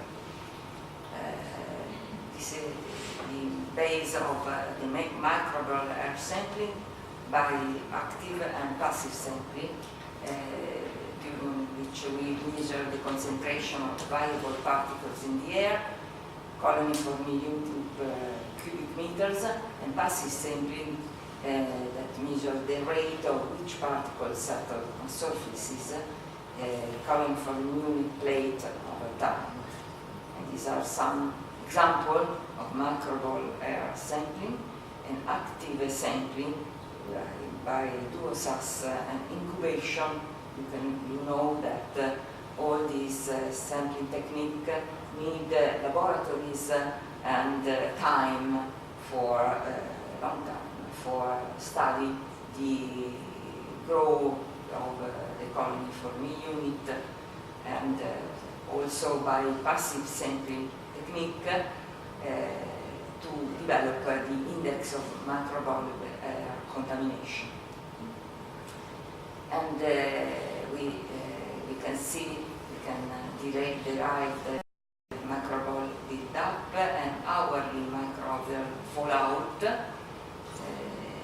and the number of microorganisms accumulating on a given surface during a period of time prior to sampling. Number also of microorganisms settling on a given surface during 1 hour period, and to compare these results.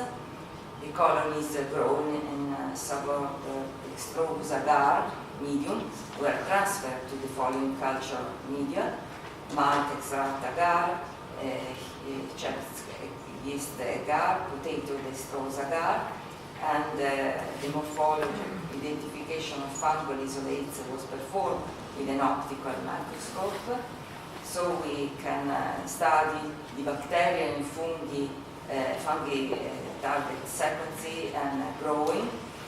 And this is an example of the detection, direct detection of fungal spore, and also our equipment for sampling of allergens in air and dust, and the particle sampling divided in the class was suggested by the ISO standard for 14,645 for comparable to the clean rooms standard associated to controlled environments for classification of air cleanness. And these are the results of macroclimatic monitoring using all these instruments. These are some examples of the position, location of the data logger and the specific instruments inside the RC rooms. This is the thermocamera flare monitoring campaign to investigate also the humidity development inside the building materials, if any, and these are also the results concerning bacterial and fungal air contamination during summer and winter at the different age. Bacterial and fungal air contamination in provided as a colony forming unit for cubic meter and the IMA index, and then on the book and shelves, and the book and shelves bacterial and fungal contamination of surfaces, and also fungal species from air and surfaces sampling during summer and winter, and the spore isolated by the VPPS 1000 sample. This is very important because we can derive and investigate the correlation between the Iman index and the colony forming unit for per square cubic meters in the counting fungal and in the fungal growth. We have also to study the reaction product, fungi and bacterial, different kind of fungi, bacterial in the books, in the wood materials. And this is very important because you can know exactly when humidity can change during the year and can be absorbed and absorbed in the different material and interact with inside the microclimate. These are the results concerning microclimatic parameter for temperature at different period and for relative humidity compared with the outside data, climatic data, and the air velocity. And this is the correlation between fungal contamination and the trend of the dry bulb air temperature. And these are the comparisons between the indoor climate parameters such as temperature, relative humidity, and between the measured data and the standard data provided and suggested by MIVAC, the Italian Ministry for Conservation of Cultural Heritage, UNI, that is a standard, Italian standard for conservation, and in particular oriented to the plant systems inside the cultural heritage, and the AGI standards oriented for cultural heritage. You can see that all the values, the collected values, are outside the suggested values, the standards during summer. And during winter, only some are inside the suggested values by the standard, and these are also specific comparison for libraries and archives in a specific period. Then after we collected all this data, we applied the CFD FEM transit simulation using a commercial software, COMSOL Multiphysics, that is able to combine thermophysical analysis with change and all different physics. We had to construct the geometry, 3D model, that have been implemented in CFD simulation. You can see we modeled also the archivist, the archivist, and we formulated all the problems, physical properties of materials, contribution of total heat realized into the environment by the person, librarian or archivist, considered standing or walking slowly, and this such an example, the governing equation and meshing. This is the gap we of course compared the data, the simulated data with experimental. You can see that the difference is so small because it's less than 1 degree. And for all the measured points inside the correspondent points of the CFD model for summer and winter condition. So we have a robust modeling. So this is a slice section where you can see the plume due to the Archivian inside, and the distribution of air temperature and air velocity. This is also thermal distribution in vertical longitudinal section of the room for summer and winter condition, temperature and air temperature. Also the magnitude of the air velocity distribution condition during summer and winter, and the particle tracing, that is particularly is interesting because it's due only to natural convection. You know, there are no plant system inside this room, and all the uniform temperature distribution is due to thermal inertia of the building, and so we ask ourselves that is reasonable to put a plant and heating, ventilation, air conditioning plant. So our proposal wants to be a contribution towards the definition of standardized methods for assessing the biological and microclimate quality of heritage-related environments, a wide collection of comparable data on biological environment contamination, macroclimatic condition combined is needed to understand the circulation and spread of biological particles, to identify the baseline contamination characterizing heritage environments, and this approach will allow researchers and operators to define biological and macroclimatic standards for the preventive conservation of cultural property and the protection of health of operators and visitors.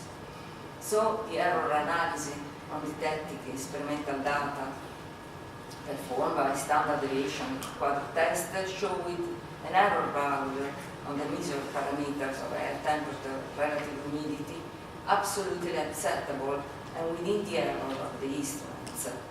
The placement of plants for air ventilation contamination control is advisable because the reduction of degradation risk is only possible with system performing the optimal air treatment and filtration, as well as the control of minimum ventilation required and contamination. However, this system must be designed in terms of effectiveness for indoor air quality, energy efficiency and reversibility and removability, as well as easy management and maintenance. In particular, plants should be designed to adapt to the building's thermophysical and indoor environment to a slow introduction and continuous monitoring of dynamic condition of all the microclimatic parameters of their stability. And so, in conclusion, as I already said, the data are still being processed. The analysis of all the data collected in this indoor environment will provide a comprehensive assessment of indoor air quality, climate condition, biological contamination of air, and with our approach, we would like to contribute to the definition of standardized methods for assessing the biological and macroclimatic quality of heritage-related environments. To understand the circulation and spread of microorganisms and to identify the baseline contamination characteristic heritage environments, we need a larger collection of comparable data on biological environment contamination and on microclimatic condition. And this, we hope this is useful for development in cultural heritage, culture and information. So I must thanks for all attention, and this is my hand.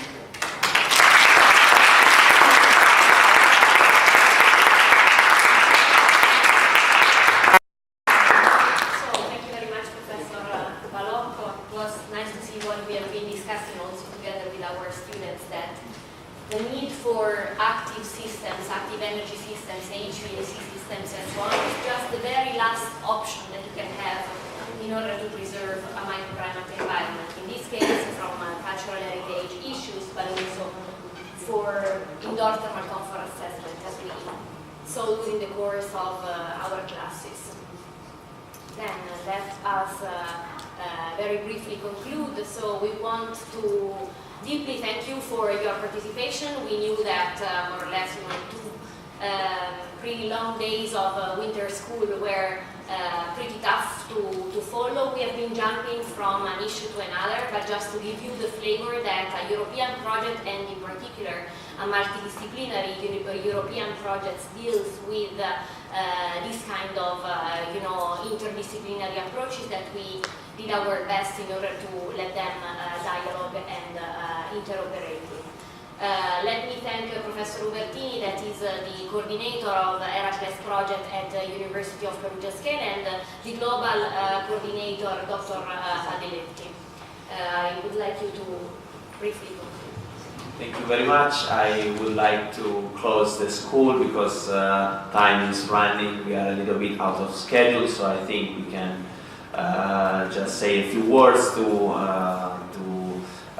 express our gratitude to all the speakers, especially those that are still here and those that have left, and all the audience. There are students from master programs in civil engineering and in architecture and building engineering. There are PhD students from different universities in Italy. There are postdocs in the audience, so we are very happy, and we hope that we have stimulated some ideas for further research in the field of cultural heritage preservation. So with this, I thank you very much, and I close the school. Thank you.